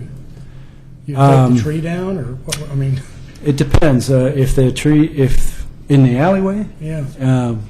most likely, it's difficult to say. It depends. We've had situations where we've worked to Preserve, save trees, yeah. preserve a tree if we can get a sidewalk around it. If there's another alternative to do it, if you can't do it in a safe manner, the tree's going to come out and we would mitigate the tree. Yeah. Yeah, mitigation. Okay. If this tree was left in place, given its age, would it be growing mostly higher or trying to grow wide? I'm just kind of curious, trying to run a time lapse. I'm just. Yeah, it would be most likely all of the above as far as growth. There are 3 black walnuts in front of the Clackamas County Historical Society's Murdy Stevens house, Stevens Crawford house. One is dead right now. And Tony mentioned that the city made an effort, or somebody did, to move sidewalks around, which is exactly what was done there. So that's a good example, I guess, of what could be done to preserve something, though one has died. Yeah. At least that was done. The value of this thing in terms of black walnut being an important wood, who gets that value if it's sold? The abutting owner. Pardon? The abutting The property abutting owner, okay. Yeah. And is there value in this tree commercially? Yes. Yes, yeah. There's also a cost to remove. Yeah, and it costs to remove it. Yeah. Yeah. Okay. Does anyone know what the ratio is? Cost of removal versus I don't sale know, maybe of product? Mr. Beck could speak. I guess yeah. we can have a long debate about public street trees, liability, responsibility, and costs. If we could maybe try and bring it back to the heritage tree nomination. Yeah. We know that we have 4 requirements, A, B, C, and D, and we know that A, B, and C don't have to be met, but D does have to be met when we're reviewing these nominations. And according to the report, neither A, B, C, or D are met. D not being met currently, but as a future, it's not met. And if we look at it in regards to, we can take it as D is met currently, but in the future is not met. So we could potentially move this forward on it, looking at it in the current state, but looking at it forward, knowing that the abutting property owner does not want to take on the financial responsibility of any upkeep for this tree, and that in the future the assessment says that it's not going to be a safe tree, D is not met. So if we're considering our responsibilities as the NRC, we would have to reject the heritage nomination because D is not met. It's something to think about. Yeah, that was my take on it as well. What are you looking for us tonight then? A consensus decision, one way or the other. That we can then take to the city commission because they are the final decision maker here. So, Are we ready? Put a motion? Well, did you want to hear from anybody who wished to testify? I think we should first. That gentleman was, Yeah. Yeah. Yes. Yeah, there's microphones right there that you can use. It is. There is value to the tree. state his name. It's almost like a push for the value of the tree, for the cost it's going to have for me to take it down, because, as you said, a bucket truck's very expensive, and that's what it's going to take the tree down. It costs me hours and hours and hours a year to clean up after the tree. My wife's been knocked to the ground twice from the walnuts, walking from my garage, which is down the alley. So, I like the tree. It's just, it's so much. You can't do anything with it. I mean, it keeps growing. I rebuilt my house in '06, and the decks being destroyed, the roofs being destroyed. It's just, it's not working. It's not a good thing for my situation, because, and I have had my arborist up in the tree, and there are a few pockets up there that are a problem, and unfortunately they're the ones that our branches are leaning towards my house, and I just don't want to, wake up some night and wind blowing in the wintertime and the thing come through my house. I mean, I'm not being vindictive or anything. I like trees. They're a great thing to have around. I mean, we need trees, of course, but this one is just such a, I don't want no other words, but a nuisance. And you know what? My wife drives back and forth down that alley going to work every morning, and she has to race out of there in the wintertime because the nuts are falling so fast that I've already got 2 or 3 dents in the hood of my pickup truck because I can't even park in the front of my house. But, anyways, that's kind of all I got to say. You have any questions for me, or? That's about it. Thank you. Thank you. Yeah. Okay. Do we have any other public comment? Okay. Why don't you come on up and introduce yourself? My name's Kent Warville. My wife is the person who put the heritage tree nomination forward. That tree on that side of the street is the landmark tree along there. So our concern is having that tree removed now opens up a big space that's gravel and fence, and we certainly understand that there's, if it doesn't meet the heritage tree requirements, then that's the way it is, and we'll live with that. But we're concerned about losing what we consider a beautiful tree that provides shade and provides nesting habitat for squirrels and birds. That's going to be lost. If that now, again, understanding the risk and stuff is why we asked another arborist to come out and take a look, and he said, at this point, it looks pretty healthy and pretty solid. Understanding Marshall's concern about the walnuts, the trees has been there for years and years, and so to have the fact that the tree does drop walnuts is a part of knowing what you're living under when you move into a place and stuff. And we knew Gerlinda, who lived in the house next to it, and she was well aware of what the tree would dump needles and dump leaves and things as well.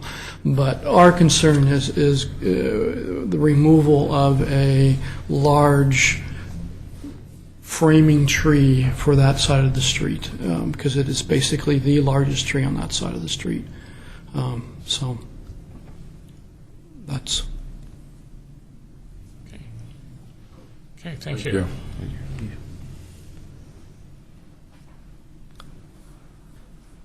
Okay. So at this point, I'd go ahead and entertain a motion on this to approve or deny this heritage tree nomination.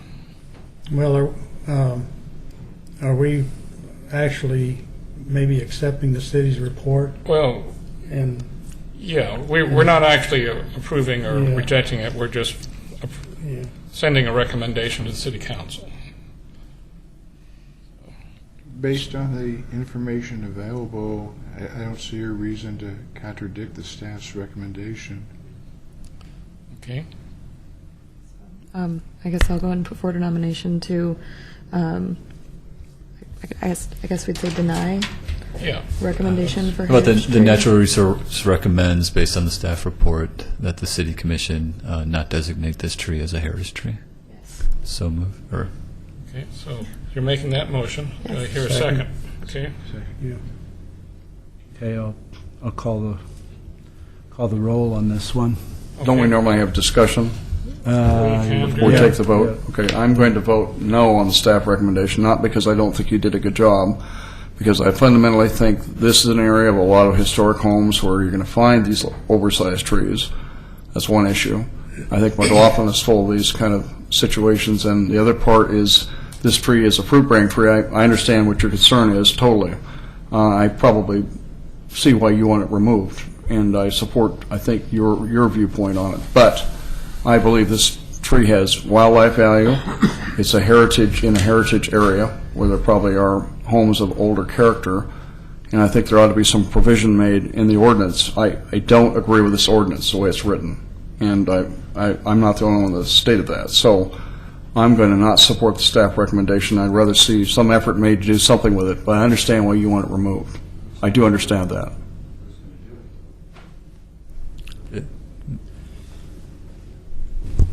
That wasn't a roll call on the vote. He was involved No, in I the discussion, understand. saying what he's Yeah. going to do. Yeah.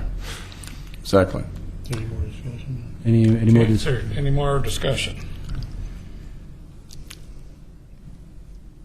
Okay, seeing none, I'll take the roll call. Jerry? No. Brian?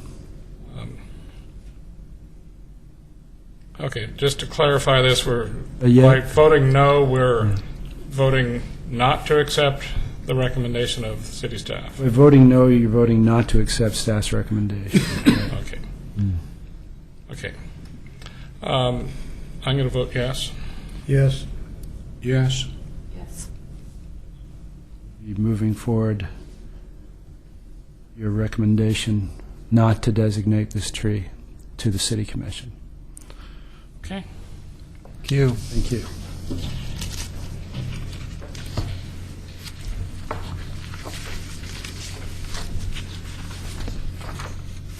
Okay. That goes to the city commission. There would be public testimony possible there, too. Thank you. Yeah. Thank you. You'll both receive public notice of when that We'll be, hearing we'll be sending an agenda out to that, to both of you. We have some additional items to go back over and Yes, we discuss? do. We have, go back to selecting the Recommending? vice, what? Recommending? Let's see, we were going to, recommend again who we'd like to see as vice chair. And Did we want to? I'm sorry. For the vice chair, did we want to wait until we seated the new person so they could be part of that discussion? I think that might be a good idea. Okay, so we will bring We that can back table once we that have one. someone seated. Yeah. So So you then were I just think we can talking move about on to the recommendation for the Replacement. filling the vacancy on the Natural Resource Committee, Yeah. based on the interviews tonight. Right. Oh, may I ask a question, actually? Eric Carr did send in a letter about the black walnut. Oh, you're right. Does that need, is that, Yeah, we need to enter that. Eric couldn't be here tonight, but he did send us a letter, which is before you, and he concurs with staff's recommendation as well. We'll include that in the City Commission staff report. Thank you. So my question, Mr. Chairman, or someone, what are we doing? Are we talking about which candidate we feel is superior? I here? Or what are we doing? expect a recommendation from this body. You'd like a recommendation from the body? I expect it every time. Okay. Well, we haven't done this in 7 years, so. We haven't had a recommendation from this body before? No, Is this the first? This is the first one. Okay, yeah. Thank you. Yeah, that stated that, but you weren't here maybe when I first introduced it. Everybody, I ask them to make a recommendation. That's why you do the interviews. Okay. And you make a recommendation to me. Okay. Thank you. so we're discussing this now? Is that, Yes. well, let me start out. Excuse me. I've known Doug DeHart for a long time. We're both fisheries people. We've sat on committees, et cetera, and I know he would do a great job. I haven't known Shaw that long, kind of, intermittently over the years. I know she would do a great job. Amen. And, and so I do not have a specific recommendation myself. I think the commission's going to have to decide, No, Who's I I would- decide, the commission does not. who they would like to have on there. No, they do not decide. That's in the charter. It's the mayor's That's the only, appointment. that's Mayor's the only appointment. role that I've got. That's the only thing that I have that's special. I assumed you were the whole commission. But anyway, I think, you're going to have to decide from my point of view who you want to see on there based on what you think you need. And that can be a recommendation. I would like to get more detailed discussion from the whole group, though, and have to see how that goes. This will be different because I've never had a advisory committee that didn't have a recommendation. Well, we have here two very good but very different people applying. Douglas has a lifetime of expertise that he's developed in specific areas. Some of that will be applicable some of the time. Overall, his knowledge and skill would serve him quite well. Shaw is a strong-willed person who'd be willing to push for the goals of this committee, and may, in some ways, may do better in that sense than Douglas would. But it's a matter of opinion which approach that these two very different people have would be best. Of course, maybe in one situation one would be better than the other, and another situation the other. But so it's really a philosophical decision to me is which one would be better for us in this situation that we have before us. Do you want someone that's more likely to tackle, or someone that is more used to working in the system. And, and it's two very different things, both of which could serve this group very well. And that's our problem here. They're both good candidates. Maybe a way of thinking about it and making a decision is almost thinking of fielding a baseball or football team, given our backgrounds, a bit of familiarity with each other, which of the two candidates would complement the kind of expertise or background that's already in this group and bring new perspective, or bring something that we don't already have for our overall capacities enhanced. I know we may have a different idea who that person is, but I'm just thinking that the more representative we can be, the broader our perspectives, our knowledge, or experience bases that we can collectively bring to this, the better decisions and outcomes we'll have. And so this is a way to compare the two, or contrast the two, and decide who would be the best person to bring in, maybe what we're underrepresented or lacking at this point. Have you thought which one would be that person out of those two? The one thing that kind of intrigues me in our urban area is simply having a large property owner that has a personal stake in a significant natural resource area and demonstrate a commitment. It's not at all denigrating or whatever Doug's contributions, but it brings a different perspective because of kind of the experience base or the responsibility. It's just an observation. Yeah, Doug did state that he's on Coffee Creek. He didn't state how big this property was, but he does own property on a significant natural resource area as well. Mr. Chairman, I've known Shaw for a long time, and when she gets involved in something, it gets done. I would have to say, and I think the mayor would agree with this, most of Newell Creek's protective efforts came from her advocacy. And many of us rallying around her. We're talking about 1,100 acres, which is in semi-protected state. Metro got involved and so forth. That was her work. And I watched her work with Dr. Burns and bring him into a process to educate the city commission back when Dan Fowler was mayor, and build a consensus supporting body to make sure that the efforts that were being discussed about developing in Newell Creek Canyon got due consideration properly, and it was fair. There's a tape in the library here that shows her work. I also know that she has a strong interest in the night sky ordinance, which is in our work plan from when this body was founded 9 years ago, and we've never done anything with it. Now, I also think Dr. DeHart has tremendous abilities to look at partnerships with agencies. From what he said, U.S. Fish and Wildlife Service, NOAA. I asked that question specifically about NOAA because 4 years ago when the code was being discussed, we brought NOAA Fisheries in, Ben Meyer and others, to give testimony to the city commission. Doug was on the commission at that time, about what partnerships could NOAA play with grant money.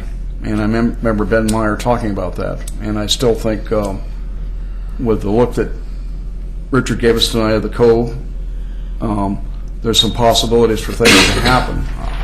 I also remember Bob Nelson, who was a part of this committee and then started the tree subcommittee and functioned primarily to facilitate the tree committee coming up with ideas for ordinances which Pete and other people put in place. And I'm wondering in my mind whether Dr. DeHart could lead an effort or be a part of an effort. I really feel like what was given here tonight with the testimony, with the discussion about Clackamas River resource issues, destabilization, all these kind of things. We need a task force working like they did on trees on that issue. I'd like to be a part of that task force. Richard knows it inside and out, as I do. And I think Dr. DeHart could play a role in that, whether he is a member of this body or not. Because Bob was not originally a member of this body. He became a member later. And he worked on the tree subcommittee function to get that going. So I'm very impressed with both of them. And I know that Shaw is not just an advocate. She's a consensus builder, and she gets things done. And I think Dr. DeHart has tremendous linkages to people that we could use right now. I still believe that NOAA could be brought back into the situation we've talked about, Richard, you and I, of the cove and or the waterways outside the cove, to build some kind of coalition to access some funding that might solve some problems that the city doesn't have money for, the county or anybody else. So that's my recommendation is we send both to the mayor with the consideration that perhaps Dr. DeHart could play a particular role here in the water resource issues that we, have been looking at. I'm going to ask you to consider two things in your decision making. She would be filling a one-year term, actually, because you stagger the terms. Okay. This term would be over in 3 months. This other thing I would like, this term, so whoever you choose would be serving for 3 months. The other thing I'd like you to consider is that we're going to be reviewing the comprehensive plan. If you have any opinions as to which of the two might be most valuable in that effort, you might give that some consideration. I think the likelihood is that even though we might go through another appointment process, if somebody proves they've done a good job in 3 months, they'll probably be reappointed. But those are two things you might want to consider.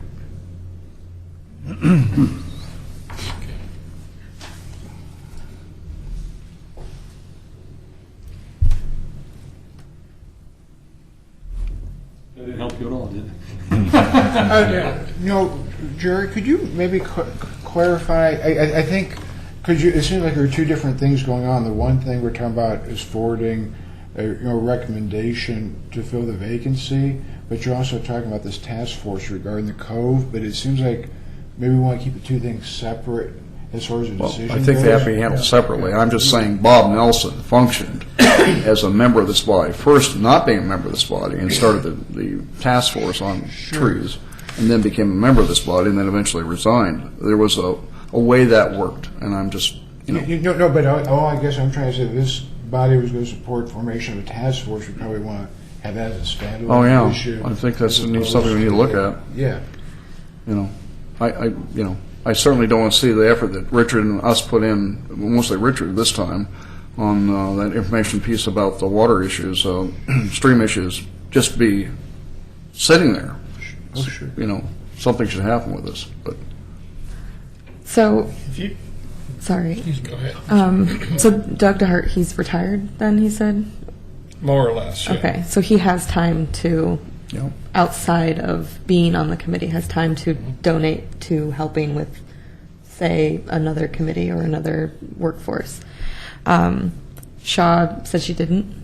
So if we wanted to utilize her specific talents, we would need to have her on the committee. As she stated, her time is allotted in a certain way. Mm-hmm. So I think we should take that into consideration also, that one person has time to donate outside of being on the committee, whereas one of our options doesn't. And since obviously we're all thinking that they're both very good candidates, because I'm not a feminist in any stretch of the imagination, but having another woman's voice on the committee wouldn't be a bad thing, I don't think. I think having a balanced opinion in the sexes always helps in any regard. So I think that's in Shaw's favor also. But I think it would help us if we had someone who was willing to push for these things, because yes, like with the Heritage Tree nomination earlier, like with our voting on that, I agree with you. I think there's problems that exist outside of just the nomination, but with given what we're given, we have to look at it in a certain way. Right. So in tackling these other issues and these other things that we want to look at, I think Shaw would be very helpful in that. absolutely. And I think it would be really awesome to have Doug come in as maybe someone who's able to get us in touch with these people that we need to be in touch with. So me personally, in looking at those different ideas, I would want to say we put Shaw forward for recommendation. I think I would add that if you wanted to select someone that could hit the ground running, basically, and be knowledgeable of the city, the issues, and have an agenda herself, that would be Shaw, Amen. basically. Right. Agreed. And so, that's not to take anything away from Doug, but you know, maybe she's the better choice there. I don't know. I think she may bring things to the table that we don't have covered. I guess is and the thing about building that baseball team. Another part of the original chart of this group is solid waste and recycling, which is fundamental to our cause. That's her business, you know. So, and by the way, I want to clarify something. I wasn't opposing the staff on your recommendation of the tree. I'm opposed to the aspect of that ordinance that I feel uncomfortable with. All right, and I'm a friend of squirrels. All right, and they're my friends. Absolutely. Of course, the ones you have around here aren't native. You know, as long as they fulfill a food source for the falcon, I'm okay. A falcon? Or the red tail. Okay. So did we want to? Moving toward a consensus? Or It looks like we're heading that direction. And we do have one fisheries person on the committee already, which would be another consideration. And this wouldn't necessarily be, you know, is an expert that lives in this area that it could be very possible to draw on his expertise in another way, since he is available. Like I mentioned to Pete earlier, I think I should talk to him about getting on the board for the Clackamas River Basin Council, where we really need An ulterior motive here? Is that And Don't forget, we got a Greater Oregon City watershed council too. shall we do like they did when they named Portland and flip a coin? No, they're all water. Hey, I do have one question, though. Okay. Following up on Jerry's idea of this kind of task force. I'd like to see us take action on this. Who's preview? Can we stick to the nominating Yeah, recommendation let's get first? this done here.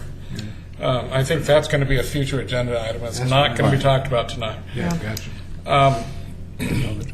Okay, we're leaning towards Sean at this moment. I think so. Do we have further discussion on this? Any more points? Okay. Do we get? I'd like to see a motion then. I move that we recommend that Shaw be appointed to the Natural Resources Committee. I second that. Okay. And I think we could just approach this with a consensus issue. Is there any further discussion? Complaints? Anything? Then in the spirit of consensus, I'm going to consider that approved. Okay. Okay, thank you. Good. Okay. We're probably making the appointment next week. Okay. Good. Good deal. Okay. all And right? let's see, we put off the approving the minutes from May because Jerry wasn't here, and we thought since he was in the minutes. Those are actually, I do need to point out that they're June's minutes. That was a mistake on my part. Oh, so- that's actually June. Yeah, Okay. they're June's, since that was the last meeting that I was here. And am I wrong? There was a meeting last month, or no? There was. Okay, was. because I got It was an email canceled. saying that there was Oh. no meeting, but I didn't get one previous saying one. that there was a meeting. So when I was looking at the minutes to go and redo minutes, Okay. Let's cancel August. July So- was I'll canceled. work with you on the, All right. we did have one meeting the previous month, which was canceled. July was July canceled. was canceled, yeah. July, yeah. all right. Okay, I'll make that correction.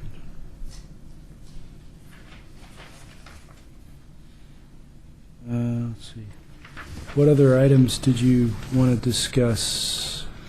Let's see, I was wanting to at least mention the erosion on that railroad bridge, just so people are aware of it. Do we have those pictures available, or should I just talk about it? I can pass my phone. I don't around. have them, sorry. Okay. Yeah. I do apologize, but I have to leave. I'm sorry. Okay, yeah. Okay. We'll follow I can just make a brief statement on it. There was the oldest railroad bridge across Clackamas, which is near Clackamas Cove, just upstream from it, is heavily undercut at this point in time. Nobody reported it early, but you could easily stick your entire arm underneath the entire length of that pier. And it looks ridiculous now because it's 5-6 feet above the river level. But at the time they put it in, that was probably not the case.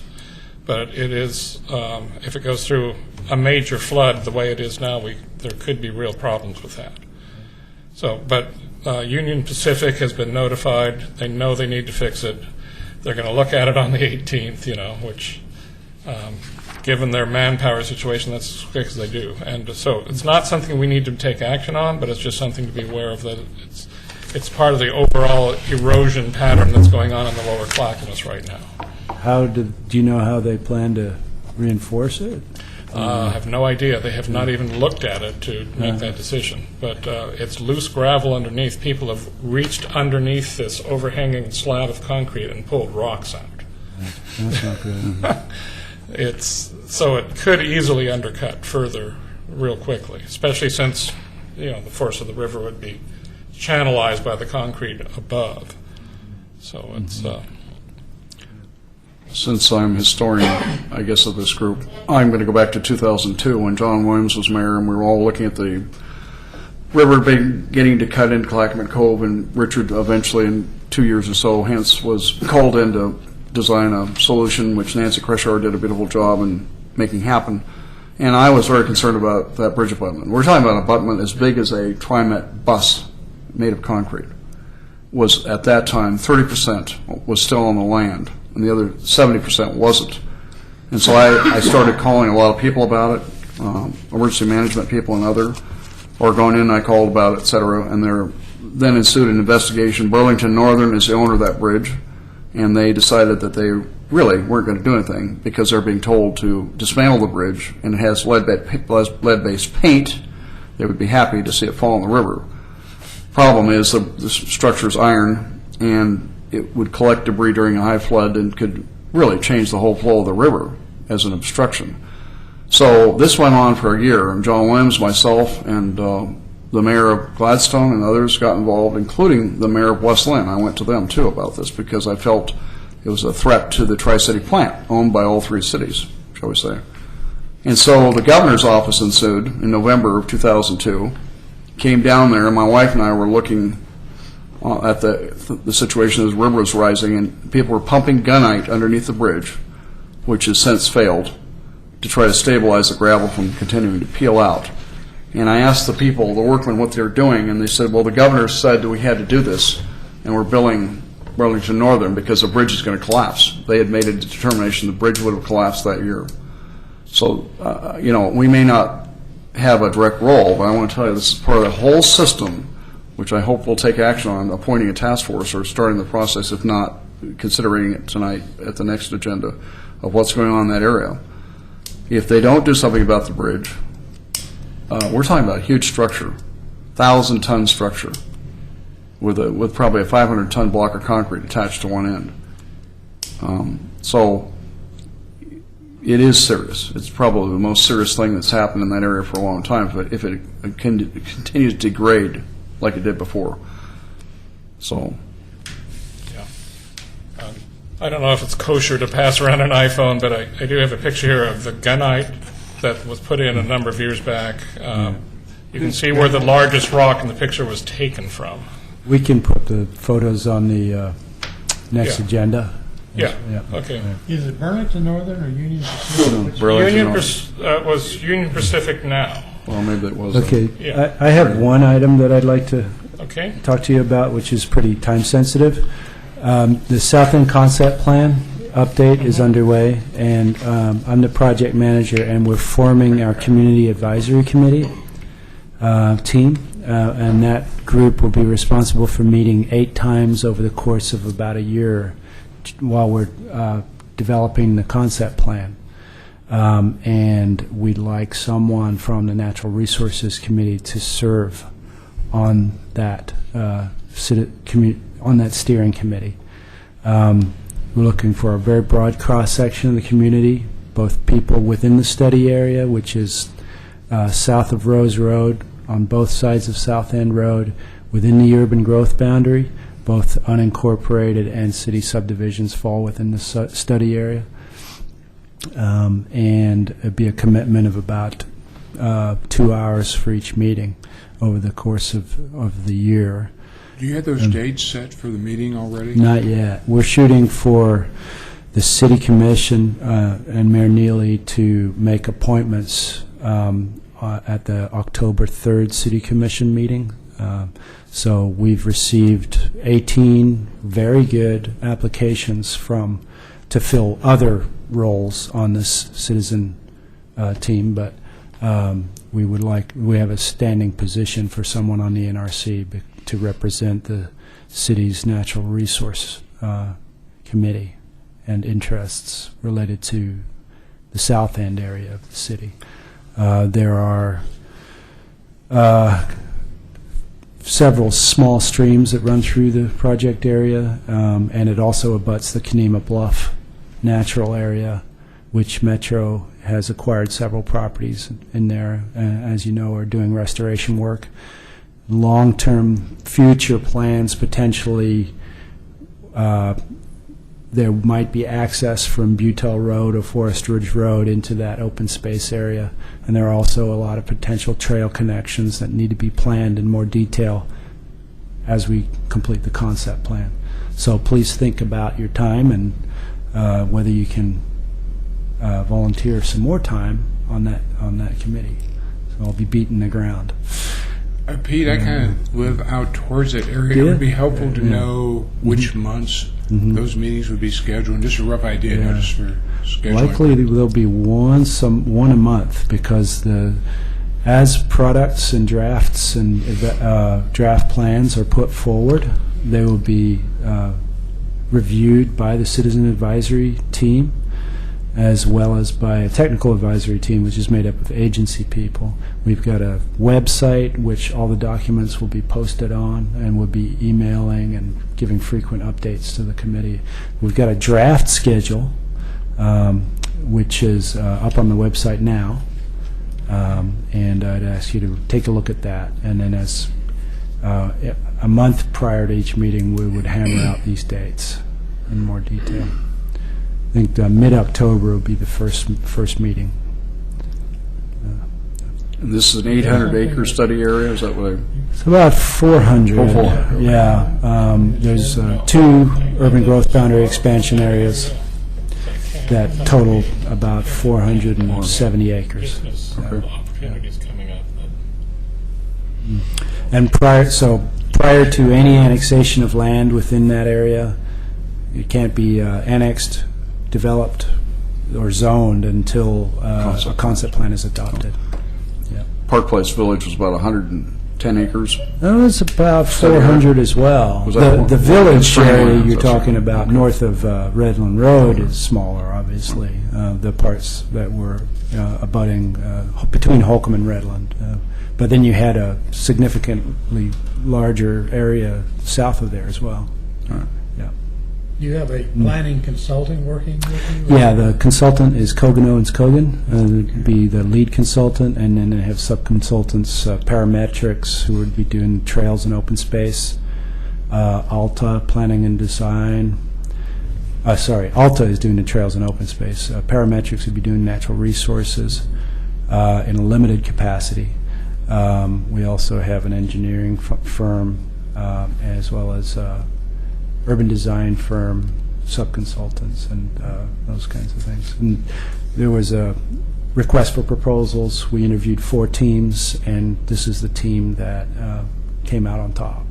So scope of work is pretty comprehensive. It goes from public involvement, which is very intensive, starting with outreach and education, all the way through to Planning Commission recommendation and City Commission adoption of the plan.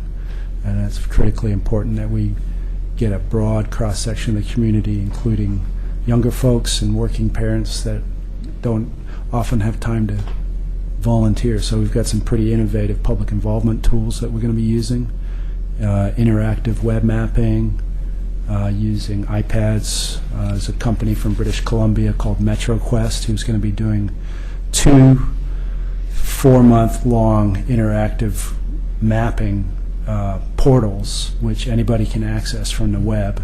It's a very easy and clean interface, It allows any member of the public to put forward their priorities and then develop those into an actual map based on whether their priority is open space preservation or affordable housing or stream protection or, various other important land use planning priorities. So, Are you looking for one person, or One person. does it have to be one person, or can there be a couple? one person and an alternate, alternating or something, or- yeah.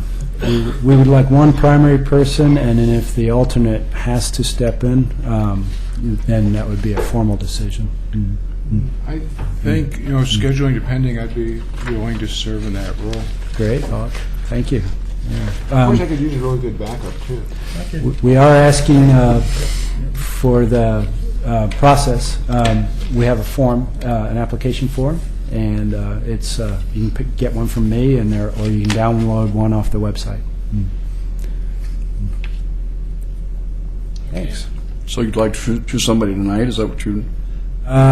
You can do this informally amongst yourselves. If you want to put forward someone tonight, that would be great. Sounds like Bob has an interest in that. Alternatively, more than one of you could submit, and you can make a choice Yeah. among them. Yeah, that's true. Oh, each of us has to submit an application? Yes. Oh, okay. When do you need those by? September 24th.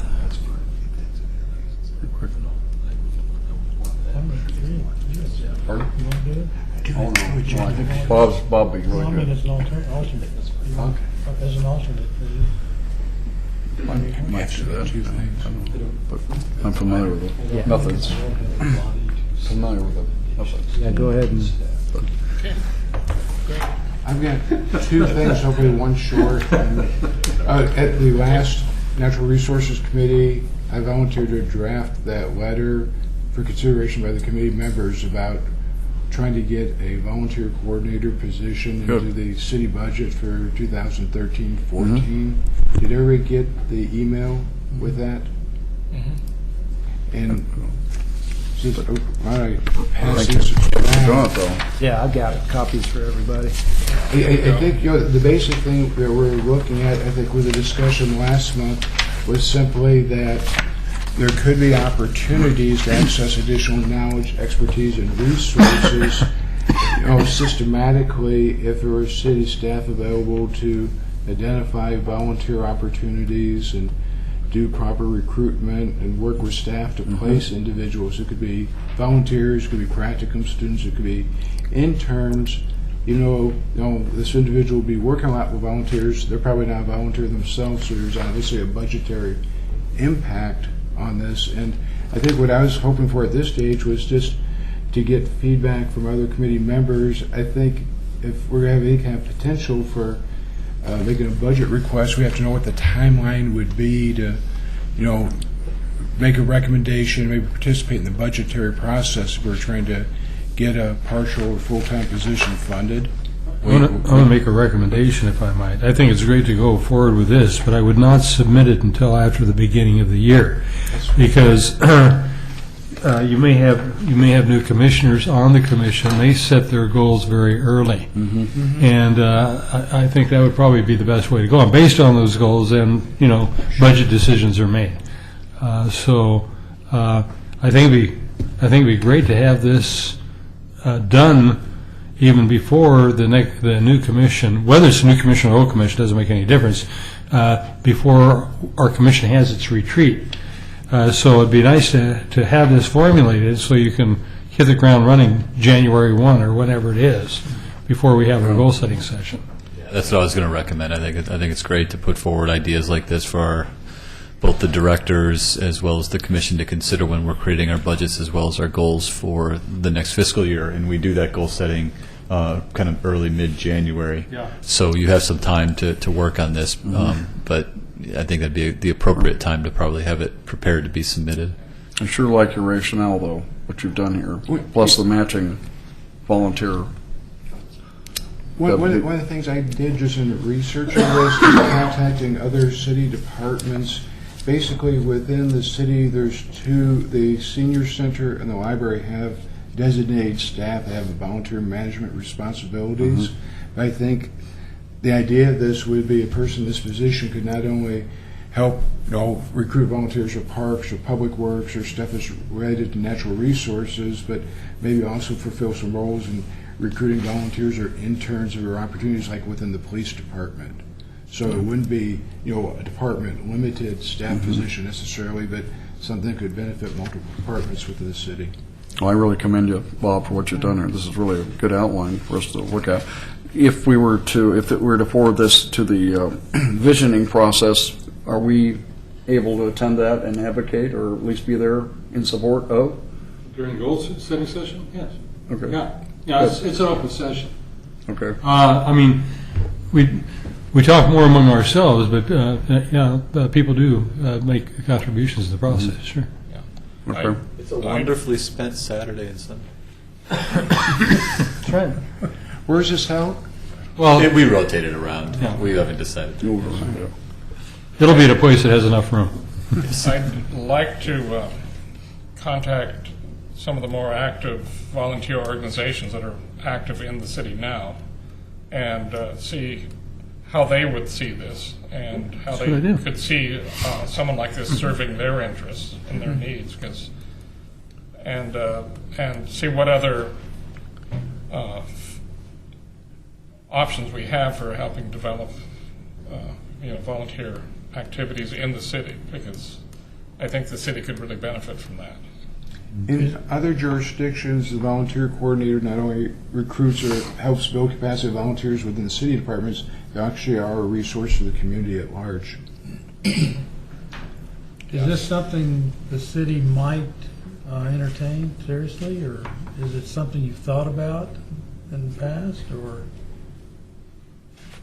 I'm gonna have to. Obvious. I think it's a great idea. I think it's another identified need in the community that we're lacking. But it's going to have to compete with some difficult decisions to be made. Police officers in my staff, we have multiple positions that I have not backfilled because of resources. It goes into the decision making process of how the budget is spent. So. I think it's important. I think the more thought that goes into it and how it would function and what the benefits are, I think those are all great things that can be brought forward. Of course, it would be seriously considered. No guarantee on the outcome, though. Yeah. I think the thing that would be most benefit from staff would be just helping with kind of like the timeline of, like, this needs to be like here at this time, or maybe some reviews, because you guys are more in touch with kind of the timelines with budget development and planning retreats and all this stuff than we are. Yeah, I think the main one would be just having it prepared for the retreat in January. That would be our goal, and as long as it was emailed to me with enough time to print it off and turn it in, I'll be able to get it there. Yeah, I'd like to put this on the agenda for our next meeting, and it takes more time for all of us to review it and come up with ideas related that might benefit it. So are we discussing agenda items now, or?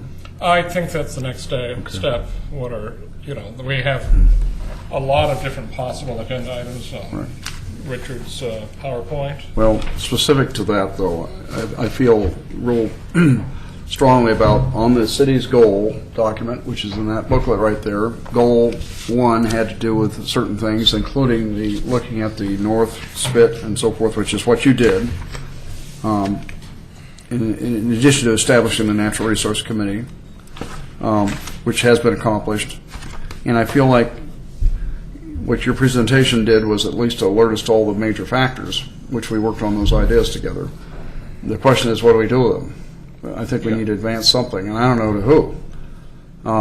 You and I, worked on that whole dredging issue together. I got money from the county to get, with Doug Neely's letter at that time, and also 2 other letters of support went to the county commissioners and got money appropriated to do the dredging study, which cost the county about $60,000, my understanding is, which you then implemented that work. I think it's gotten more broad than that now. We got bridge issues and other things, and I'd like to see us establish, look at the idea of establishing a task force within this group at least to keep it alive in all its parts, based on the work you did for us tonight. Well, I think there's two things. One, not worrying about the development that might occur out there. Yeah, I'm not concerned about that at all. Just simply the cove issue and the other surrounding things. Right. But there's also the proposed development. I don't know what the status is on that, but it's my understanding they're dependent on some kind of dredging out there, maybe, at the mouth to keep it open and so forth. So those two things, I think you need to really think carefully about dredging out there. I do too. And doing it or not, I'm not advocating it one way or the other. I'm beginning to wonder. We just need to take everything into consideration. All Right. the issues. So I'd like to have, if it's, Mr. Chairman, on our next agenda, a chance to talk about the formation of a task force within this group, like the tree subcommittee, to work on this issue, because I think it's very important. We need to take a look at, there's so many different things in that presentation. Right. And some of them. I had a question also. You had a question. Okay. Oh, you have a question? Not a question, but just a real quick kind of follow-up. Sorry. We tape everything just for minutes and transcribing. Sorry. Norville, I am. This is related to the Cove. I'm a member of the Oregon City Masters swim team, and there's a number of people who swim open water in the Cove there, and they use. I guess Willamette Riverkeeper does samples every 3 to 4 weeks in the Cove, and so that you were talking earlier about the water quality, and so. I texted the guy who does that, and he says every 3 to 4 weeks, and they take regular samples. Do you know what they test for? It'd be like, all I know that they've tested for, and it might be more inclusive, would be something like the bacterias, E. coli, and all those typical water quality type issues, but they might test for, metals or anything more, but I don't know exactly what they test for. So I wanted to pass that along to the Commissioner. Have you seen a change in water quality at all in the last year or two?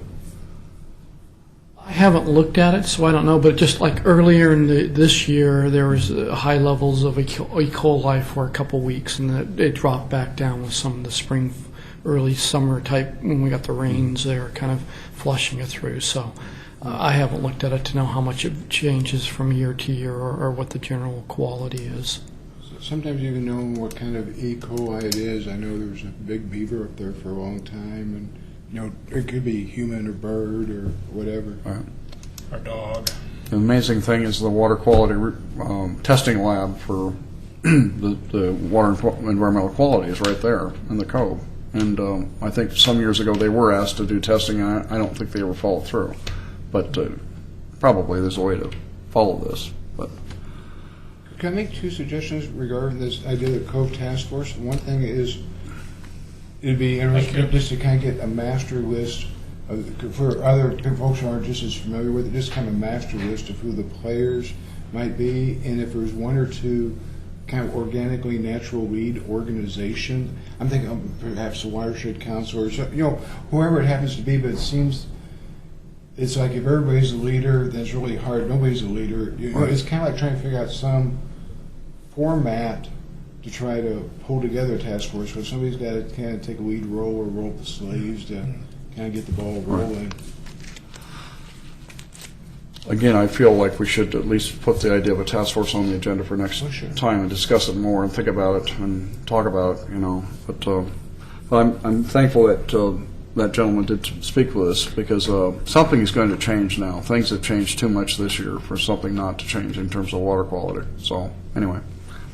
Yeah. All right. Definitely a lot less flushing this time of year especially. Yeah. And what's next, we don't know. As far as, but the rock keeps building up. It's the one observation I can make. Okay, so let's have that on the agenda next time. I have one other. I guess just so we, as we're thinking about this for the next agenda, just go back to what I said earlier about the money that I have allocated is for bank stabilization and habitat of the peninsula. It's not for hydrology. Right. If we're going to drastically change that, I need to go back to the commission with a Right. reason and a recommendation. And I don't know that there's enough money in there to do a full-blown hydrology analysis. Is there a chance to get some additional funding Probably from is. some other sources that might naturally complement that? I'm not sure. Do a hydrology report? Well, I'm just trying to think if there's certain key elements that there's not funding to support the research. I'm wondering if OWEB or somebody else. That's exactly. Well, I guess that'd be. I think it'd be nice to try and get down on paper what the objective is and what Right. And that's why to try and get a better handling on the scope and right. costs. That's why it needs to be on our agenda next time, so that we can quantify things. And I'm not even so sure that the stabilization is we're going to accomplish anything, versus the dynamic that's out there right now. I mean, Yeah. Richard and I have talked about this a lot, and I think it's just so huge what's going I- on. The question is, though, how do you, look at the future? What's the future going to look like? I understand, but Yeah. with the directive that I have right now, what that money's been allocated for, those, okay, How much money was allocated? I believe it was about 20,000. 20,000. Okay. To do what? In our goals, the city commission's goals. Just quickly. The goal one that dealt with it was to look at the address the Cove Peninsula stabilization and erosion. All right. Was what I got the money for. Not to do the work, but just to, Well, I guess it depends. How yeah. what are we haven't put together a scope. Can we do it? Can we go out there and do a study and have some work to do some other work? Maybe. We just didn't have an RFP or a scope written out with specific costs. So it was kind of an estimate that Nancy Crushar and I put together. If you go out and, if you have $20,000 to go out and do the work, the permitting itself may cost the $20,000. Well, I think that was why I know Commissioner Neely. It's unfortunate that he had to take Yeah. or Mayor Neely. I think they were really focusing on are there things that you could do above the high water line on the urban renewal piece that we own, rather than getting into the water, because that was a discussion that was had when Commissioner Nacita was still on the board, on the commission, and those discussions were happening, and it was really, I know Doug's position at that time was focusing on the URA piece that we own and staying out of the water if possible. I mean, there could be some habitat work in there, but it wasn't to focus on a hydrology study of the Clackamas River. Okay. If we're going to change that, we need to go have another discussion with the commission. And like you said, that's not enough money to do that. No, it's not. Just as a FYI, I attended a lunch seminar presented by Mary Rose Navarro of Metro yesterday that Eric organized, Eric Carr. It was held at the Soil and Water District, which is downstairs from us, about the Metro grant program. Metro Capital Grant Program, which has various aspects to it. One is acquisition, another is planning, interpretation, and environmental awareness is a big goal of their grant program. They have certain requirements that the land or the asset that they are helping to fund the project on is a publicly owned asset. But their grant deadline for prospective projects is the end of the year, and for pre-application. And I've got more information about that. It's a pretty good-sized pot of money. Some of the projects that they've awarded in Portland, for example, the Cully Neighborhood Park, which was put forward by a group of neighbors to build a park, got funded at $650,000 with collaboration from the city of Portland and the Parks Department up there. Would they fund something Cove-related? Pardon? Would they fund Cove-related? Habitat enhancement. Yep. And they're looking for diverse partnerships, long-term impacts, and a variety of project goals. So they really, and Mary Rose Navarro, who's the coordinator, is a really good helper in terms of helping people put their grant applications together. Typically, Yeah. would Oregon City staff be working on that grant? I mean, I'm just trying to understand how could Whoever has the together- time could put together that. So this is a pre-grant application. It was an informational meeting for about 20 different people from different agencies. Two of those people actually had solid project ideas that they intended to submit. Everyone else was there. If you for didn't information. attend this, does that mean you can't submit? No, not at all. Yeah. Okay, so it was a pre-application. No, it wasn't. Okay. Yeah, just informational. They've got a website that talks about the grant program as well on the Metro website. Well, that's, Bob's idea of whatever you're talking about, OWEB and others. I mean, NOAA, OWEB, ODOT has a major interest in their bridge called 99E, which has now got some serious erosion problems occurring too. I mean, if you look at who could maybe participate and come together in doing a better study, there's probably not just Oregon City here. There's others that could be involved. And then there's, if it had a habitat enhancement component in the design, then there's others that might get involved. But so I think though to be competitive in funding, you really need to know what the goals are. Yep. And what you want to accomplish and what your information needs are, because that's what the funders are going to look at. Basically, do we have our act together as far as what we want to get done or what the information needs are? Because that's the only way to be competitive with everybody else asking for money. Yeah, there's definitely some major erosion issues on both sides of the Clackamas in the Cove area. And the best way to go forward would be for all those affected parties to move together in unison rather than each coming up with, well, how can we solve our problem? Right. Because everything's connected to everything else. Exactly, and that's one of the things that many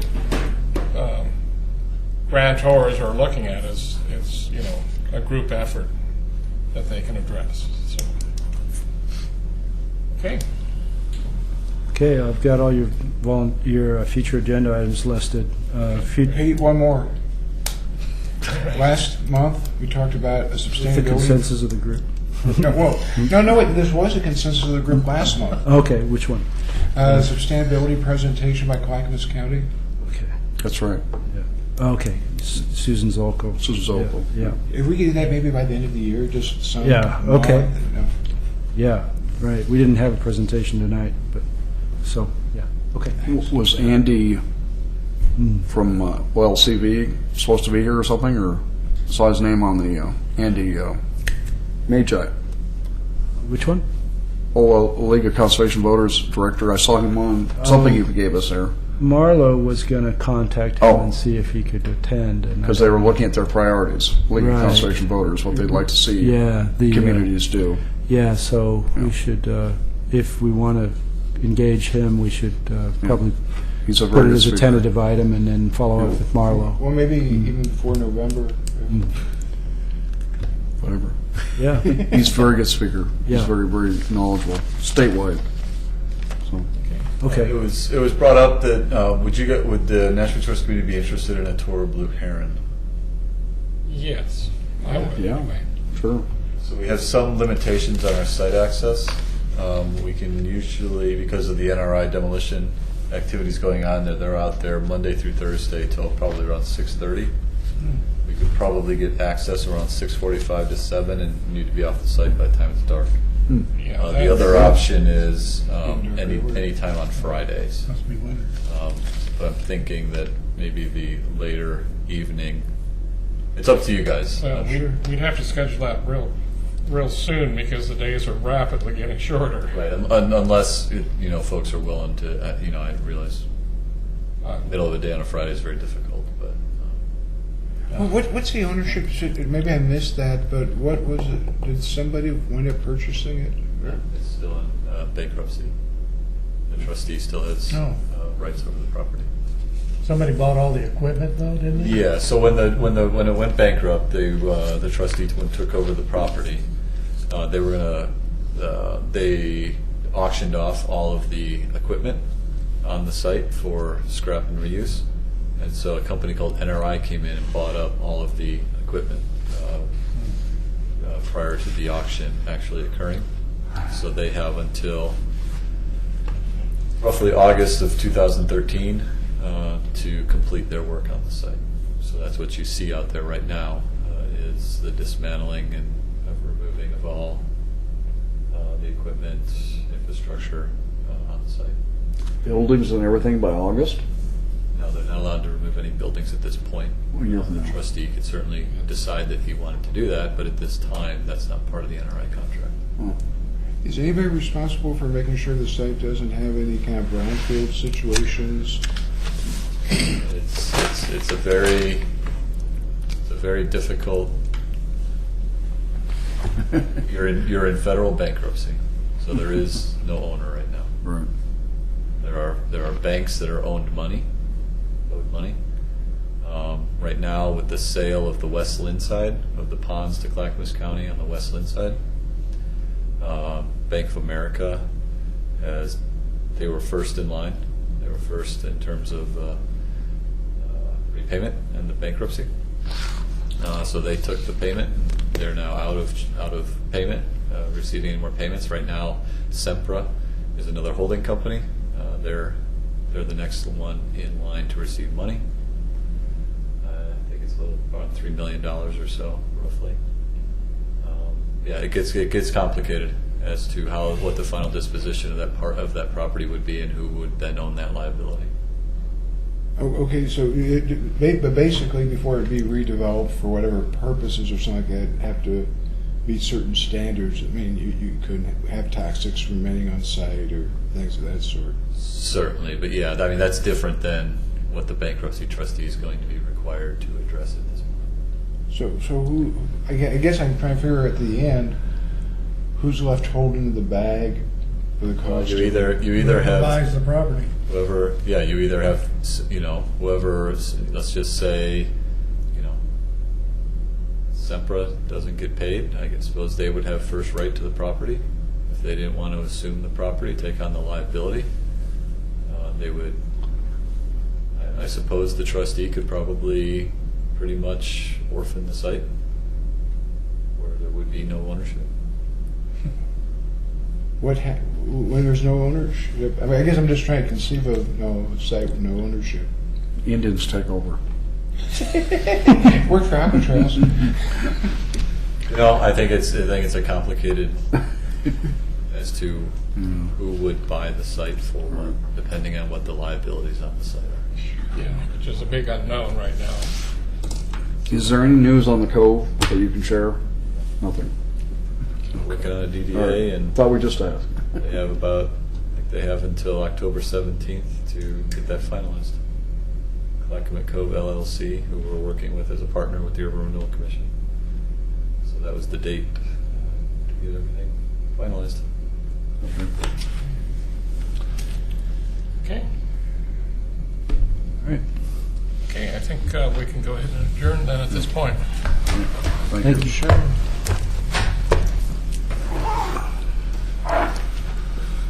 Richard, thanks for all that.